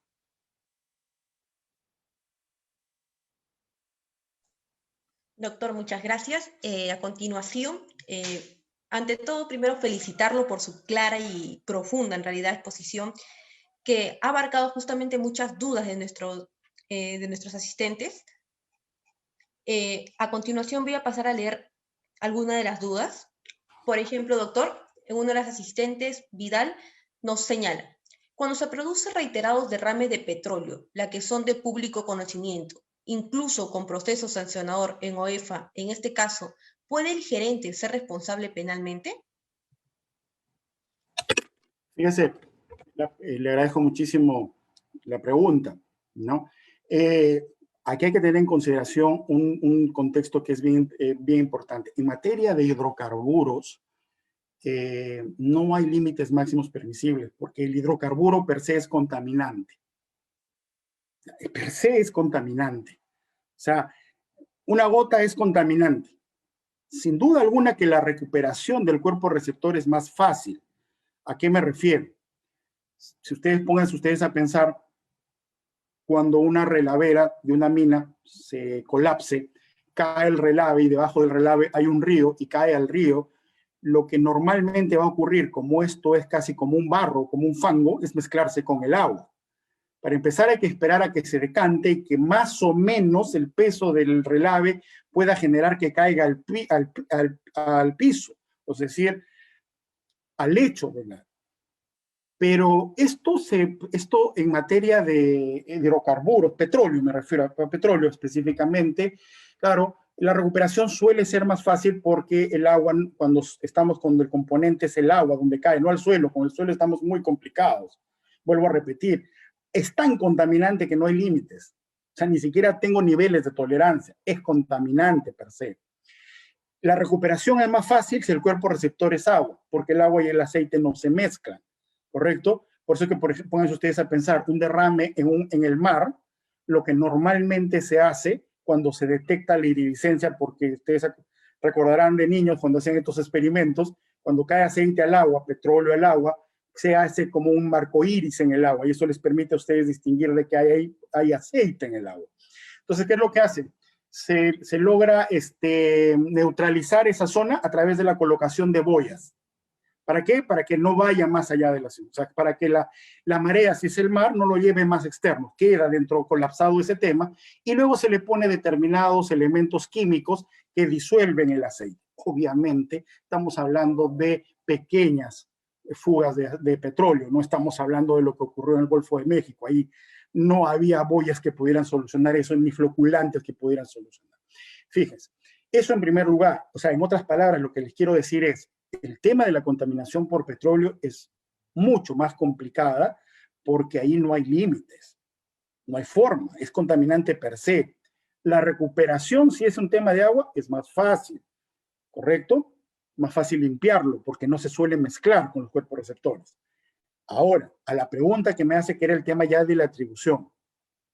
Probablemente en el primer hecho, en el primer acto, el primer acontecimiento de connotación contaminante, tendríamos que aplicar todo lo que hemos conversado el día de hoy, ¿no? Determinar quién funcionalmente tenía el deber de protección de la fuente de riesgo. Y ahí hay que pensar en varias cosas, fíjense, doctores. No es por naturaleza y per se necesariamente el gerente ambiental. El gerente ambiental es normalmente lo que tienen es un deber de monitoreo, de medición. Lo que hacen normalmente el OEFA o órgano regulador, el gerente ambiental con su personal tiene que estar monitoreando cada uno de los riesgos ambientales que pueda generar la operación en sí misma. Y luego, si detecta algo que está mal, reportar. ¿Correcto? Y entonces uno dice, bueno, pero reventó pues la tubería. Bueno, yo lo reporté. ¿Quién tiene la responsabilidad de la tubería? Fíjense, ya hay que preguntarse más bien, y eso va a depender de cada empresa, pero probablemente tenga más responsabilidad el gerente de infraestructura, si ese fuera el cargo. Es decir, quien tiene la responsabilidad de mantener incólume toda la infraestructura de la planta. Obviamente ustedes entenderán que ese no es el ambiental. Obviamente no es el gerente general. Hay alguien que tiene que estar dedicándose al cuidado y a preservar digamos, que se preserve totalmente y en seguridad la infraestructura de la empresa. Esa es la primera foto, pero la pregunta que me hace, no sé si es doctor o doctora Vidal, es mucho más interesante porque acá son varios sucesos continuados. Entonces, claro, ahí va a venir la segunda pregunta. Pero bueno, ya ocurrió que al primero, como ya les he referido lo difícil que es el tema por la falta de límites en el contexto de, pues no deberían haber límites tampoco, no tendrían por qué, el petróleo es muy contaminante. Entonces, en consecuencia, pero el segundo es obvio que el gerente general ya ha tenido conocimiento. Y si es un tercer acto, es evidente que las altas esferas de la empresa han tenido conocimiento. Ahí discutiremos los procedimientos y los niveles de reporte. Y en consecuencia, ¿qué es lo que usted esperaría? Fíjense ya un contexto de diligencia debida, de un tema que es recurrente, permanente, se produce varias veces. La primera vez tomamos la fotografía funcional que hemos desarrollado a partir de la sentencia de casación, pero ¿y las siguientes? O sea, y el gerente podrá decir, es que no está dentro de mis funciones. Sí, claro, no está dentro de tus funciones. Pero ¿te reportaron o no tuviste conocimiento de esto? Porque fue un escándalo. Y ahí estoy tratando ya de ampliar la pregunta. Fue un escándalo, salió en la prensa, salió el ministro de Energía. En consecuencia, ¿qué acciones tú tomaste? No, lo que pasa es que esto es un sabotaje que hacen los pobladores de la zona. Bueno, ¿qué acciones de seguridad tú tomaste? Entonces, ya te das cuenta que de una u otra manera, ya tú, este gerente general, que funcionalmente puede que no tenga la responsabilidad directa de, pero ya tiene conocimiento. Y como tiene conocimiento, tiene y se espera de él algo adicional, algo más que actúe. Y ahí ya podríamos discutir. No estoy diciendo que con ello ya tenga responsabilidad penal, pero creo que estos elementos que estoy introduciendo ya podrían entrar porque es distinto. El primer hecho, el primer caso, discutimos estrictamente el tema de funcional de un hecho que ya está afectando a la empresa por actos continuos y de conocimiento. O sea, en otras palabras, para hacerlo coloquial, hay que tomar cartas en el asunto, ¿no? Por algo es gerente general. Muchas gracias, doctor. La siguiente pregunta viene a través de los asistentes que nos siguen a través de la página del taller. Es del señor Paul Iriarte y nos señala: frente al fundamento para determinar autoría en estos delitos, ¿cuál es la postura que plantea, doctor? Por ejemplo, una es de la infracción del deber. En ese sentido, optar por esta teoría daría lugar a prescindir de posibles atipicidades o errores de tipo, puesto que esta teoría dista de la lesión del bien jurídico como el concepto de acción. Sí, le agradezco mucho la pregunta, porque eso era una de las discusiones que se hacía. Lo que pasa es que muchas veces, fíjense ustedes, hay una casación, no recuerdo ahorita el nombre exacto, pero esto fue a partir de un hecho ocurrido en Cascas, sí, en la Libertad, ¿no? En donde, por ejemplo, fíjense ustedes, lo que se discutía era la inacción de los funcionarios de una empresa que permitían, esa es la imputación fiscal, o sea, más allá de que diste si eso era real o no, verdad o no, estamos hablando de la imputación, en lo que se decía es que ellos tenían o habían adquirido una empresa, una mina, y esa mina tenía una relavera y la relavera estaba sin cuidado alguno, porque lo habían comprado en esa condición y efectivamente ni siquiera habían hecho actividad minera. Y lo que pasaba es que esa relavera ya había colmatado, es decir, ya había llegado a su máximo posible, o sea, a la cota legalmente establecida, y cada vez que había lluvia ya se comenzaba a rebalsar. Y al rebalsarse y estar cerca a un recurso hídrico, y entonces caía el relave a este recurso hídrico cada vez que había temporada de lluvia, ¿no? Pero fíjense que la discusión, si uno lo ve desde esa perspectiva, entonces dice, bueno, él no ha hecho algo para contaminar. Quien haya sido el responsable, funcional, eso es otro tema de discusión. Pero digamos, el funcionario X no es que ha roto la relavera, no es que ha abierto la compuerta para que salga el relave y caiga el recurso hídrico. Pareciera más bien que no ha hecho algo para evitar que siga produciéndose esa contaminación, ese relave que caía, ¿no? Sin embargo, al final lo que se discutió ahí fue que esta relavera formaba parte de un pasivo minero que ya estaba sujeto a un plan de cierre. Es decir, ¿qué pasa? Cuando ustedes tienen un componente minero, que es un pasivo minero, porque ya no sirve para nada, sino que hay que remediarlo ya, entonces hay que cerrarlo. Pero cerrar un pasivo minero implica un procedimiento administrativo. No es que yo simplemente diga, llené la relavera y le pongo sorpillería encima y luego de eso siembro los vegetales que normalmente crecen ahí. No, hay que seguir todo un procedimiento. Y lo que se les terminó imputando por mandato ya de la Corte Suprema en una casación donde se discutió justamente el tema de que los delitos ambientales, fíjense ustedes, eran de mera actividad y no de resultado, es que finalmente era que la infracción estaba, miren, la infracción estaba en no haber presentado el plan de cierre y que el delito se iba a concluir el día que presentaran el plan de cierre. Claro, uno se pone a pensar y dice, ¿por qué traigo a colación este ejemplo? Porque fíjense, yo puedo tener el problema, ¿ok? Yo puedo presentar el plan de cierre. Me pueden aprobar el plan de cierre. Y después de que me aprueben el plan de cierre, yo tengo que ejecutar ese plan de cierre, es decir, poner el cemento, lo que haya que poner encima. Pero viene la pregunta del millón. Pero mientras tanto sigue lloviendo. Mientras tanto sigue saliendo el relave. Y ojo, con el relave no hay que medirlo. El relave evidentemente está contaminado, ¿correcto? Porque es parte del proceso químico para conseguir el mineral. Entonces, en esa línea de ideas era, entonces, ¿de qué delito estamos hablando acá?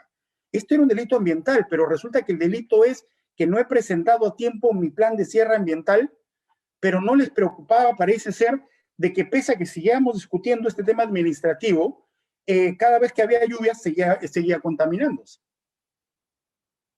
Entonces, fíjense, acá la pregunta era, y entonces esto pareciera ser que ya no era un delito ya no era un delito de dominio, ni siquiera un delito de resultado, porque no importaba el resultado se estaba dando todos los meses de lluvia me refiero, sino que pareciera ser que era un delito estrictamente de infracción del deber. Tu deber es presentar el plan de cierre, como no presentas el plan de cierre, entonces sigues cometiendo el delito continuado, hasta el día que presentes el plan de cierre y te lo aprueben. Entiendo yo que va por ahí el contexto de la pregunta del doctor Iriarte, y entonces mi respuesta a este contexto es el siguiente. Miren, no debemos perder de vista que este delito lo que está protegiendo es el medio ambiente. Y el medio ambiente debemos entenderlo como el equilibrio del ecosistema. Y que este delito es un delito de resultado, en mi concepto, o de peligro concreto. Es decir, que haya la posibilidad de que la acción humana o haya tergiversado este equilibrio del ecosistema, es decir, y que ha ocurrido en el Perú varias veces, donde antes crecían y se cultivaban, ¿no? O se criaban, no cultivaban, criaban truchas, el día de hoy ya en esa laguna, ya en ese río, por los componentes mineros que se han sido vertidos, no es posible. Segundo, puede que no, todavía haya truchas, pero resulta que el nivel de concentración que están teniendo los vertimientos que se están arrojando, si bien es cierto, al día de hoy permiten que siga creciendo, o sea, que sigan existiendo las truchas, pero es evidente que el paso del tiempo a este nivel de contaminación va a generar de que aquí a 5 o 6 años ya no ocurra eso. Evidentemente estamos hablando de empresas irresponsables. Peligro concreto, ¿no es cierto? Entonces, acá viene la pregunta. Vamos a traducirlo a lo que el doctor nos dice, eso como primer elemento. Entonces, ¿es un delito de infracción al deber? O sea, ¿solamente funciona porque tú no cumpliste tu deber? Sin importar finalmente que la evitación de tu deber o el incumplimiento de tu deber genere o no genere un resultado. No, creo que si divorciamos esos dos niveles, creo que no estamos en lo que exige la legislación, porque la legislación es bien clara. La legislación, si ustedes se dan cuenta, la norma de contaminación ambiental permite que tú entiendas la estructura del delito que tú cometas, que es el delito de contaminación, porque nunca perdamos de vista que la acción típica es contaminar. Esta contaminación puede hacerse por acción, abres la compuerta y dejas que caiga el relave, o puede ser por omisión. No le diste mantenimiento a la compuerta y simplemente se rompió y se cayó el relave. Omitiste tus deberes de función, no de negligencia, omitiste tus deberes de función. Muy bien. Yo puedo llegar a esa conclusión. ¿Y luego qué? ¿Ya está el tipo penal? No, yo creo que no. No es que baste que tú verifiques que has incumplido tus deberes de función. Puedes haber incumplido tus deberes de función, pero de lo primero que uno tiene que partir para, creo yo, si yo fuese fiscal, para poder entrar a un proceso penal, es verificar qué es lo que ha afectado el medio ambiente. Si se ha afectado, si está a punto de afectarse. Si mi respuesta es no, está normal, sí, pero mira que no está cumpliendo con su función y tal cosa puede ocurrir. Pero mi punto de partida es ver si hay afectación al medio ambiente o si es que ya está muy próxima esa afectación al medio ambiente. A partir de eso, ya construyo mis criterios de imputación. Si, por ejemplo, este estado de la laguna se ha debido a que levantaron la compuerta, ahí no es una infracción en estricto sentido de deber, esa es simplemente una acción. Eso es estrictamente una acción imputable a un funcionario. Puede ser que ni siquiera esté dentro de su esfera de dominio levantar o no levantar la compuerta, pero su acción generó. Si por el contrario, vuelvo a repetir, es más bien el incumplimiento de sus funciones lo que ha generado este supuesto resultado, entonces iremos a un contexto de infracción del deber. ¿Correcto? O sea, yo creo, finalmente, son cómo voy a construir la imputación personal en función de un resultado o de un posible resultado muy cercano a un resultado lesivo, que a partir de ello construyo los factores de imputación. Eso sería lo que yo le podría decir. Pero jugarnos en estricto sentido, por una o por la otra, y decir que los delitos ambientales son un delito de infracción del deber, o que los delitos de contaminación ambiental o delitos ambientales son el otro tipo de delito, o sea, de dominio. No, yo creo que son formas por las cuales se puede cometer el delito. Aquí lo que importa es el resultado. Esa sería mi perspectiva. Gracias por la absolución, doctor. La siguiente pregunta viene por parte de la señora Sally Cotarma, quien nos señala: en caso la empresa no tenga documentos internos claros o no haya regulado las funciones y niveles de reporte entre los trabajadores, ¿se puede construir estas desde las declaraciones de sus trabajadores y sus informes que suelen hacer a terceros como instituciones públicas? Sin duda que sí, sí, porque lo otro es pensar en empresas, debemos entender, o sea, si estamos hablando de empresas formales que deberían tener todo un sistema de cumplimiento, ¿correcto? Sin embargo, vamos, no es que eso implique que así sea. Y obviamente en esa línea de ideas no puede haber un supuesto de impunidad en base a que estemos frente a una empresa que no tenga este tipo de normativa interna. Es más, la Corte Suprema ha dicho de los instrumentos internos.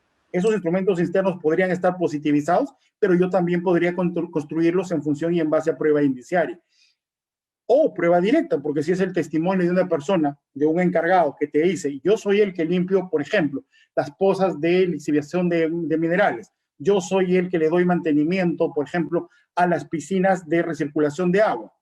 Ya, y tú haces ese mantenimiento, ¿por qué? Ah, porque el señor José, que es el jefe ambiental, es el que me lo dice. Ah, ya, pero el señor José dice que, bueno, que tú no dependes de él, sino que dependes del otro. No sé, señor, pero yo recibo órdenes de él. Es mal. Es más, acá yo tengo las sanciones que él me impuso porque en una oportunidad no le puse la cantidad de floculante que me exigía. Entonces, claro, no tengo el documento que dice que sea el encargado, por ejemplo, de la infraestructura o del mantenimiento de determinadas pozas de recirculación de agua.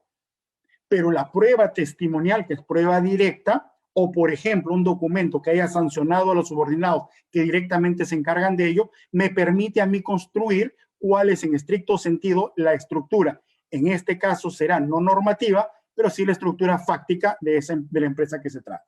Sí, mi respuesta sería sí. Gracias, doctor. La siguiente pregunta es por parte de los asistentes que nos siguen a través del taller, por parte del Facebook, y es del señor Henry Álvarez, que nos señala. La teoría de la imputación objetiva en el ámbito de la actividad empresarial es una teoría que debe partir por las funciones que asigne el reglamento interno de funciones que maneja la empresa, como lo asume la casación número 455-2017 PASCO para absolver a los dos procesados. ¿O cree usted, profesor, que debe partir por un criterio normativo, como la atribución por competencias, tanto organizacionales o institucionales? Fíjese, a ver, lo que sucede es lo siguiente. Cuando uno va en el caso que compete, del cual deriva esta sentencia de casación, la imputación de la Fiscalía se basó cuando fue la Fiscalía la que introdujo el concepto de que esto había sido un delito por omisión, ¿no? Es más, es la Fiscalía la que utiliza los términos como de posición de garante,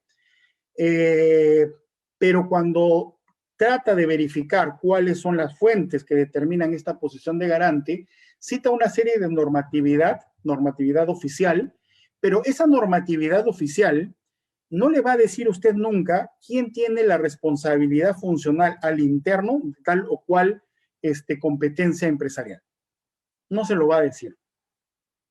¿Correcto? O sea, eso no hay. Lo que hay ahí es que las obligaciones de la empresa como tal, todas las obligaciones descritas de lo que la empresa tiene que hacer para poder preservar el medio ambiente. Eso sí lo va a encontrar, pero no tiene un nombre. Y cuando me refiero a un nombre, no me refiero a algo con nombre y apellido. Me refiero a un puesto determinado. Eso no lo hay.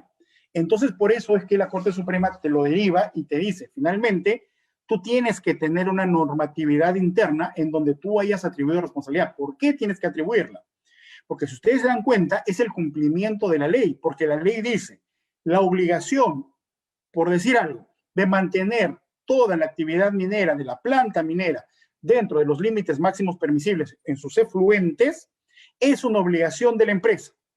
Claro, eso es abstracto porque la empresa es un ente abstracto.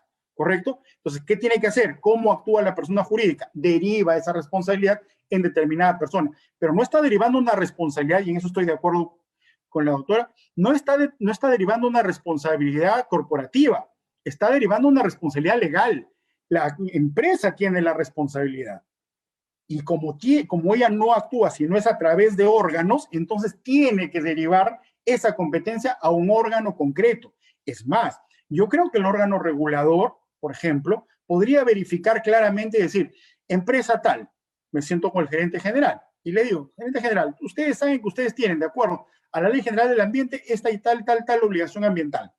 ¿Quién es el responsable dentro de tu estructura que cumple con esa función ambiental? Bueno, mire, estamos en elaboración de los documentos internos, todo. No, porque si tú estás en elaboración y tienes tanto tiempo de vigencia de la norma, lo que estás haciendo ya es incumplir la norma institucional. Claro, de eso no se va a derivar una responsabilidad penal, pero sí probablemente una responsabilidad administrativa, ¿correcto? Pero sin duda alguna que no hay forma de establecer, o sea, no es que no haya forma, digamos, que nuestro ordenamiento legal no ha establecido normas que establezcan la derivación de la responsabilidad de la empresa a un órgano específico. Eso no hay. Como no hay, entonces lo que está haciendo la Corte Suprema es decirlo, tú, empresa, tienes la obligación de derivar tu responsabilidad, porque es tu responsabilidad normativa, a una persona natural específica sobre la cual monitoree el cumplimiento de esto. Es más, normalmente el cumplimiento de todas las obligaciones ambientales de una persona, de una empresa, se la deriva al jefe, gerente, superintendente, vicepresidente, lo que ustedes quieran, en asuntos ambientales. Se lo derivan a él, pero es una obligación de supervisión. Fíjense, esto es muy importante, a ver si voy a tratar de que me entiendan. Pónganse ustedes a pensar, cuando ustedes están frente a un afluente, a un punto de monitoreo, está cayendo el chorro de agua, el agua de mina, y se detecta que hay superación de límites máximos permisibles. ¿Cuál sería? Entonces yo le digo, oye, superintendente ambiental, tú tienes la obligación de cumplir con las normas de preservación, claro, de monitorear que se cumplan. Bueno, ¿y viste esto? Sí lo monitoreé. Yo verifiqué que había superación. ¿Y qué hiciste para esto? Cerraste el caño. Estoy siendo coloquial.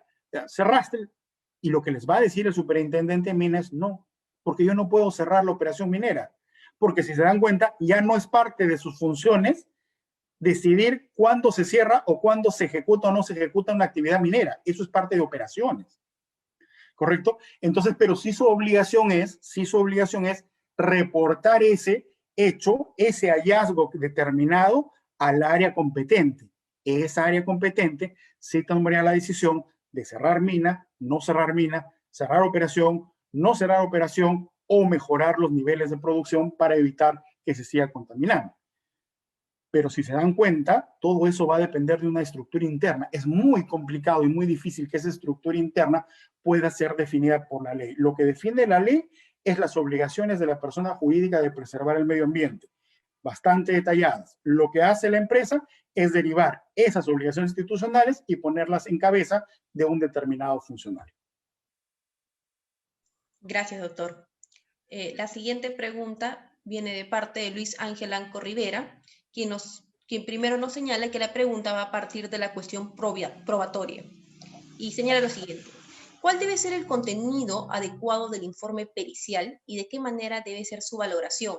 Esto debido a que en la praxis resulta problemático el juicio sobre la existencia o inexistencia del peligro concreto o abstracto de una determinada conducta, y debido a que también en la realidad a menudo se suele arribar a inexactitudes, todo ello en atención al conocido argot judicial, el juez es perito de peritos. Le agradezco mucho la pregunta y es verdad, ese es un gran problema que se suscita justo en el campo de la investigación propiamente dicha de los delitos ambientales. Claro, fíjense ustedes, yo tengo la sensación que lo que primero tenemos que tener en consideración es que, ¿qué sabe, por ejemplo?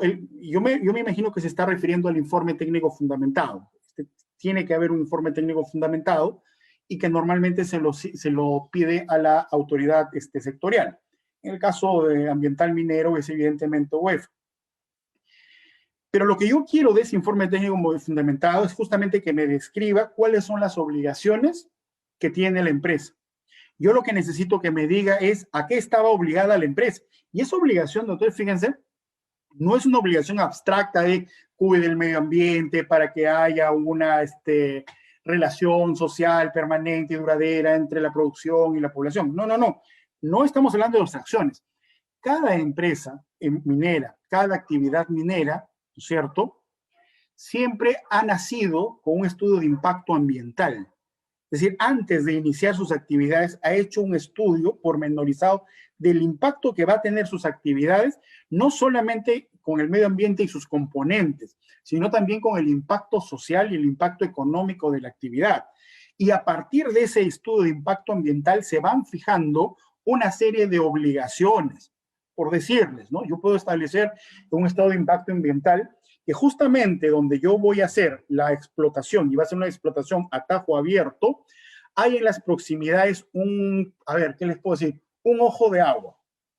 Pero ese ojo de agua del cual vive la población, evidentemente se va a ver afectado. No hay forma de que se afecte, que no se afecte, perdón, por la proximidad a la explotación minera.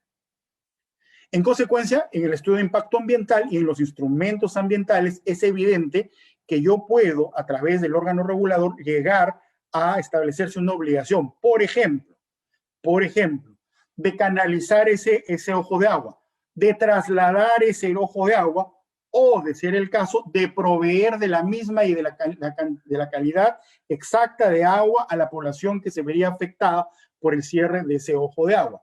Pero eso está en el estudio de impacto ambiental. Todo tiene que estar ahí. Las obligaciones ambientales están en ese documento. Más allá de las obligaciones normativas generales a toda empresa, las concretas las encuentran ustedes en los estudios de impacto ambientales, sus modificaciones y demás instrumentos ambientales, ¿no? Entonces, muy bien. Yo frente a eso, yo fiscal, yo juez, lo que necesito es que el órgano regulador me diga, mira, esta empresa estrictamente con relación a ese caso concreto estaba obligado a B, C, D, E, F, G.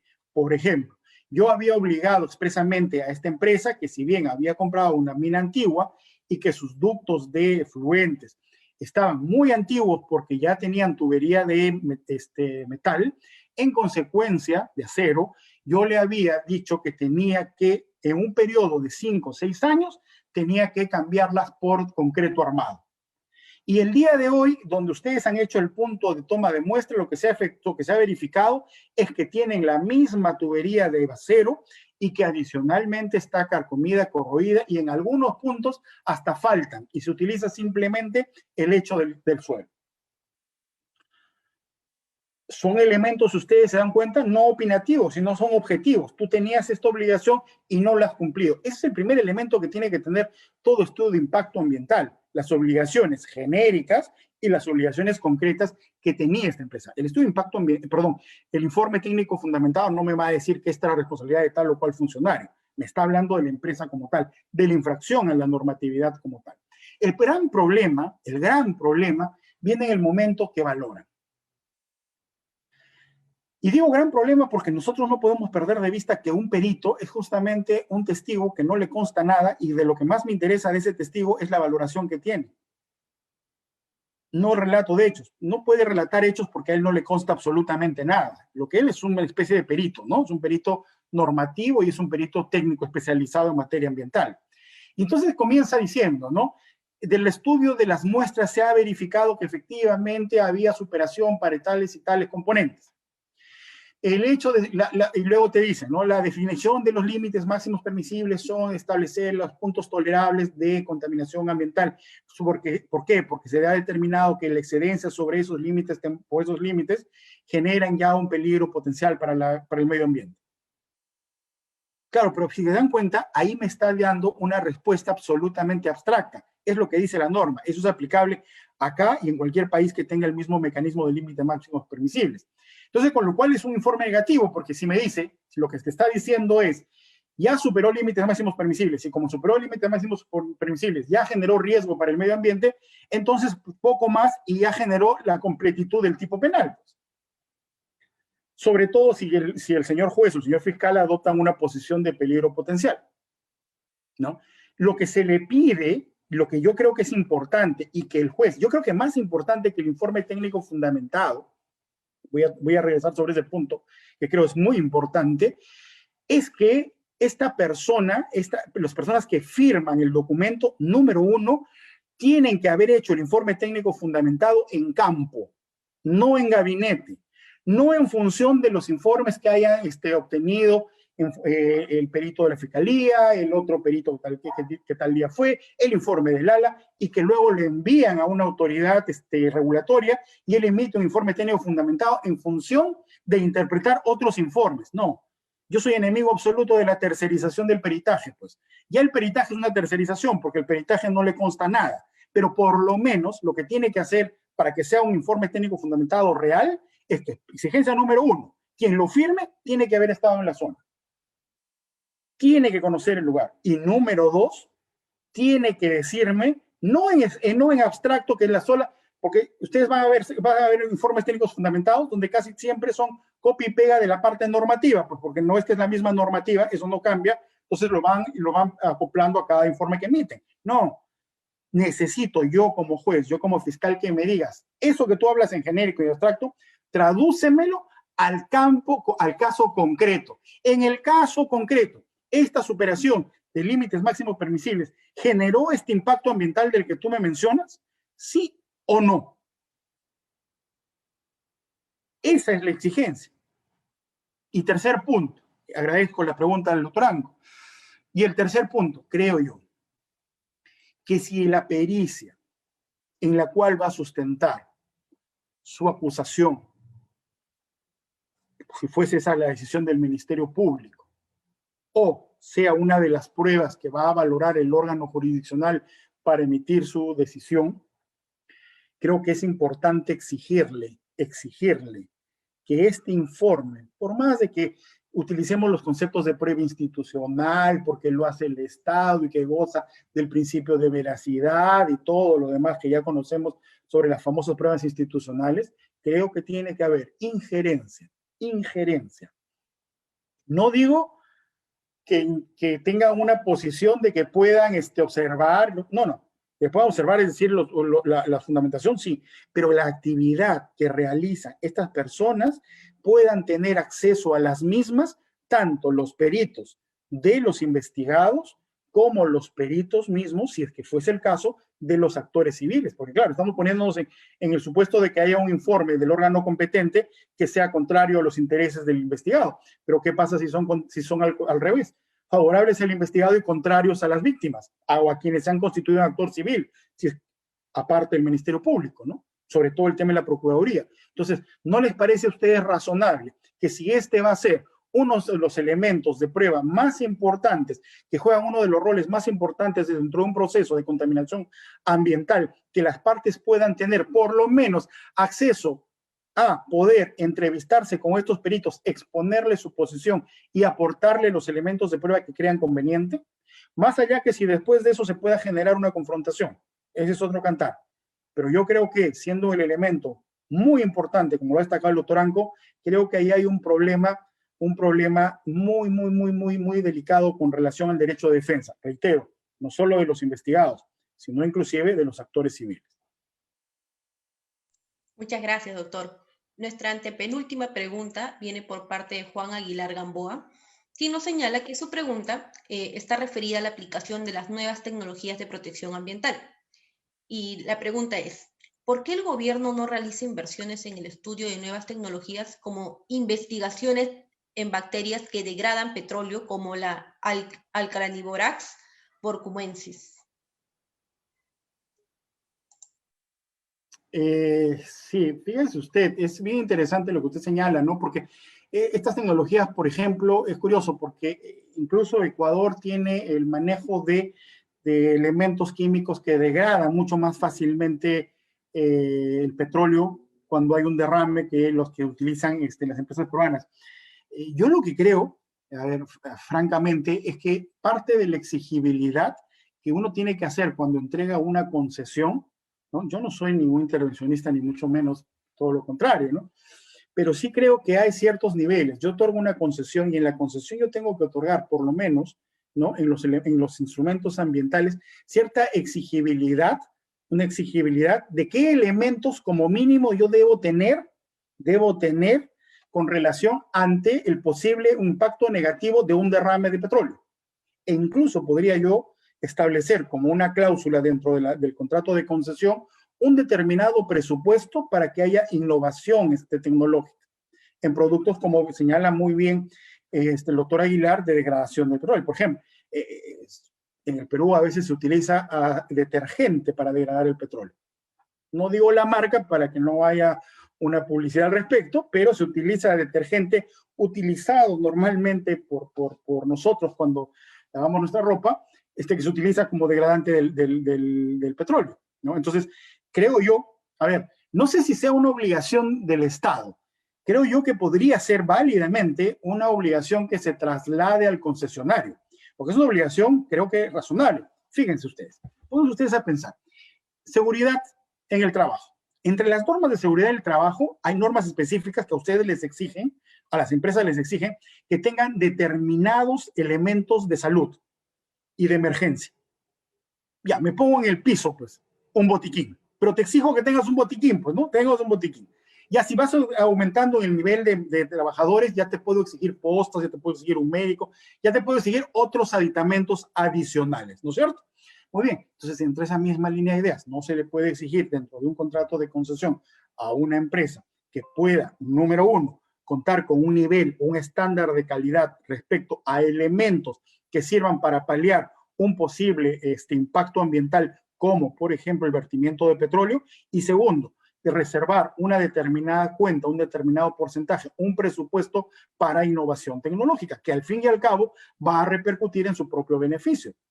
Es evidente que repercute en su propio beneficio, ¿no? Entonces, yo creo que podría ser una salida. O sea, porque lo otro no es que lo niegue, doctor, al contrario. A mí me gustaría que el Estado lo haga, pero conociendo cómo estamos, o sea, creo que es más fácil que lo haga la actividad privada y que el Estado lo exija regulatoriamente a que el Estado asuma esa obligación, porque si no, pongámonos a pensar en el desarrollo de la tecnología médica que hemos visto en nuestro país al día de la fecha y que hoy día nos está cobrando la factura, ¿no? Creo que todavía no estamos a ese nivel de que un Estado asume esa responsabilidad, debiendo hacerlo.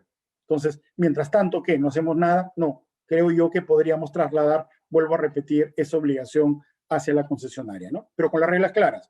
Antes de que haya un contrato de concesión, ya la concesión, los que postulan a esa concesión saben cuáles son las reglas, ¿no? Muchas gracias, doctor, por la solución. La última pregunta viene por parte de Milagros Curibanco, quien nos señala: en los casos en los que en un proceso penal por delito ambiental el procurador público se constituye como actor civil, ¿cuál es la utilidad que se le da a la reparación civil? Le agradezco muchísimo la pregunta y por varias razones. Fíjense, no tengo la impresión, estoy convencido actualmente que una de las, no digo la única, pero sí, una de las procuradurías que se ha encargado, se ha preocupado muchísimo en la especialización de su personal, ¿no? Y el procurador del Estado es una persona de primer nivel académico y personal, ¿no? Creo que tienen una estrategia bien clara en el tema ambiental, una estrategia bien clara. Y es de las procuradurías que creo que tienen bien claro cuál es su rol, ¿no? ¿Y a qué me refiero con ello? Que es una entidad que entiende que más allá del tema de la sanción o no sanción que tenga un funcionario o no de una empresa petrolera, minera, energética, de hidrocarburos o la que fuese, ¿no es cierto?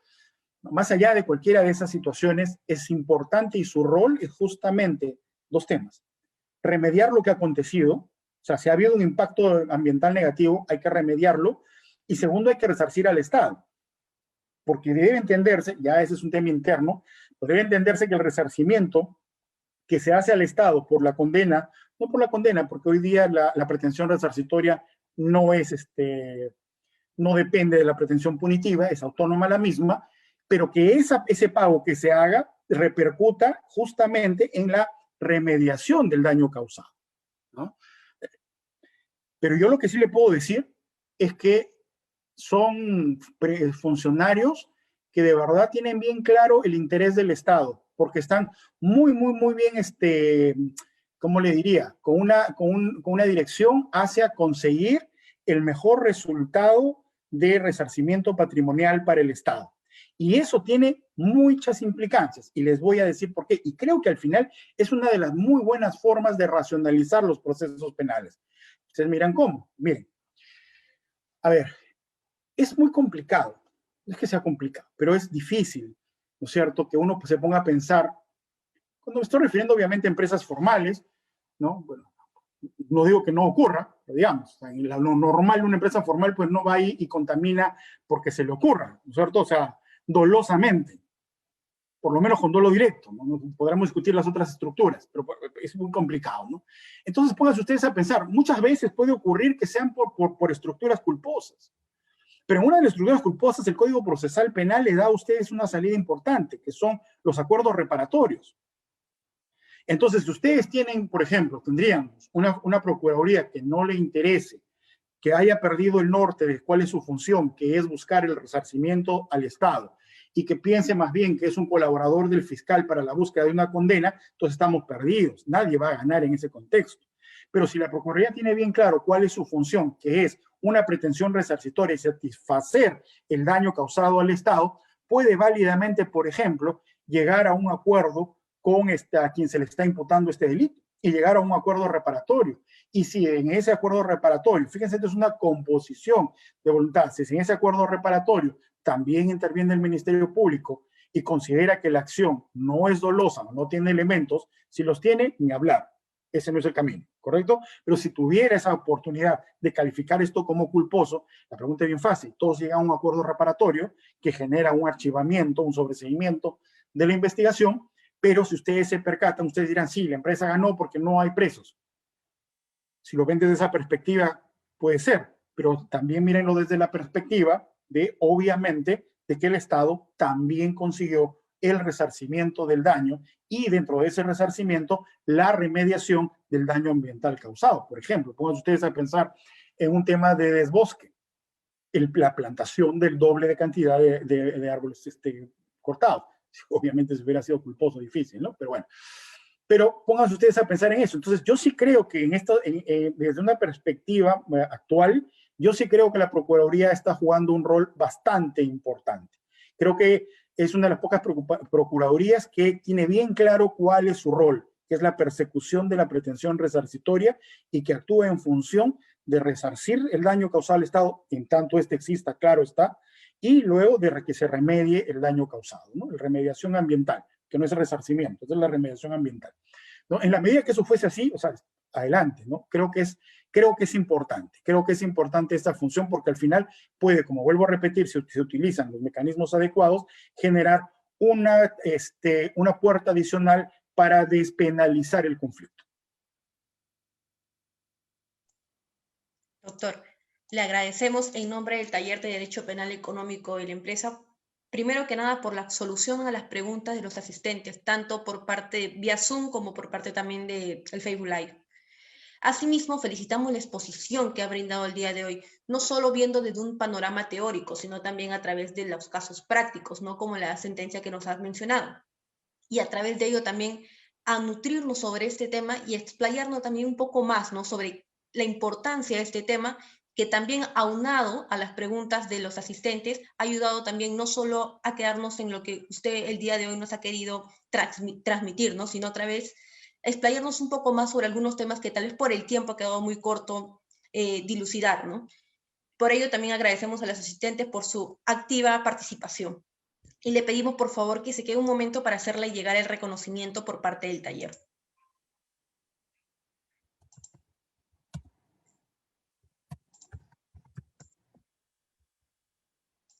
Bueno, doctor Luis Iberico Castañeda, por parte del taller de Derecho Penal Económico, le reiteramos nuestro agradecimiento no solo por la ponencia de hoy, sino también por la aceptación que se nos ha hecho por su parte para que el día de hoy lo tengamos como ponente, y a raíz de ello le brindamos el reconocimiento por su participación como ponente en el web seminar online con la temática Los delitos ambientales desde la perspectiva de la jurisprudencia nacional. Sin más, doctor, le agradecemos y hacemos extensa la invitación para siguientes rondas también de expositores, ¿no?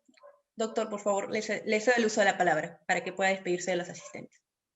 Bueno, nuevamente reiterar el agradecimiento al Taller de Derecho Penal Económico de la Empresa de la Universidad Nacional Mayor de San Marcos. Para mí ha sido muy grato recibir esta invitación y me he sentido muy cómodo con ustedes en este evento. Me pongo a sus órdenes para lo que ustedes estimen pertinente. Siempre ha sido para mí un privilegio y un honor participar de todo aquello que significa iniciativa de estudiantes, iniciativa de jóvenes, y por eso no tengan la menor duda si hay algo en los cuales yo pueda ayudarles, por favor, estoy a sus órdenes. Quisiera agradecer a todos los asistentes por haberme soportado en estas horas. Espero no haberlos aburrido, espero haberles por lo menos transmitido algunas dudas, algunas inquietudes de un tema que creo que vale la pena investigarlo, vale la pena ahondarlo y vale la pena investigarlo y ahondarlo, no solo desde la perspectiva teórica, ¿no? Sino sobre todo en el quehacer diario de nuestros operadores jurídicos. Están haciendo cosas bastante importantes y el tema ambiental creo que es de suma actualidad en nuestro país. Nuevamente extiendo mi agradecimiento, doctora, por la invitación, a través suyo, al doctor Pariona, por favor, al doctor Sedano, y a sus órdenes para lo que estimen pertinente. Muchas gracias, doctor.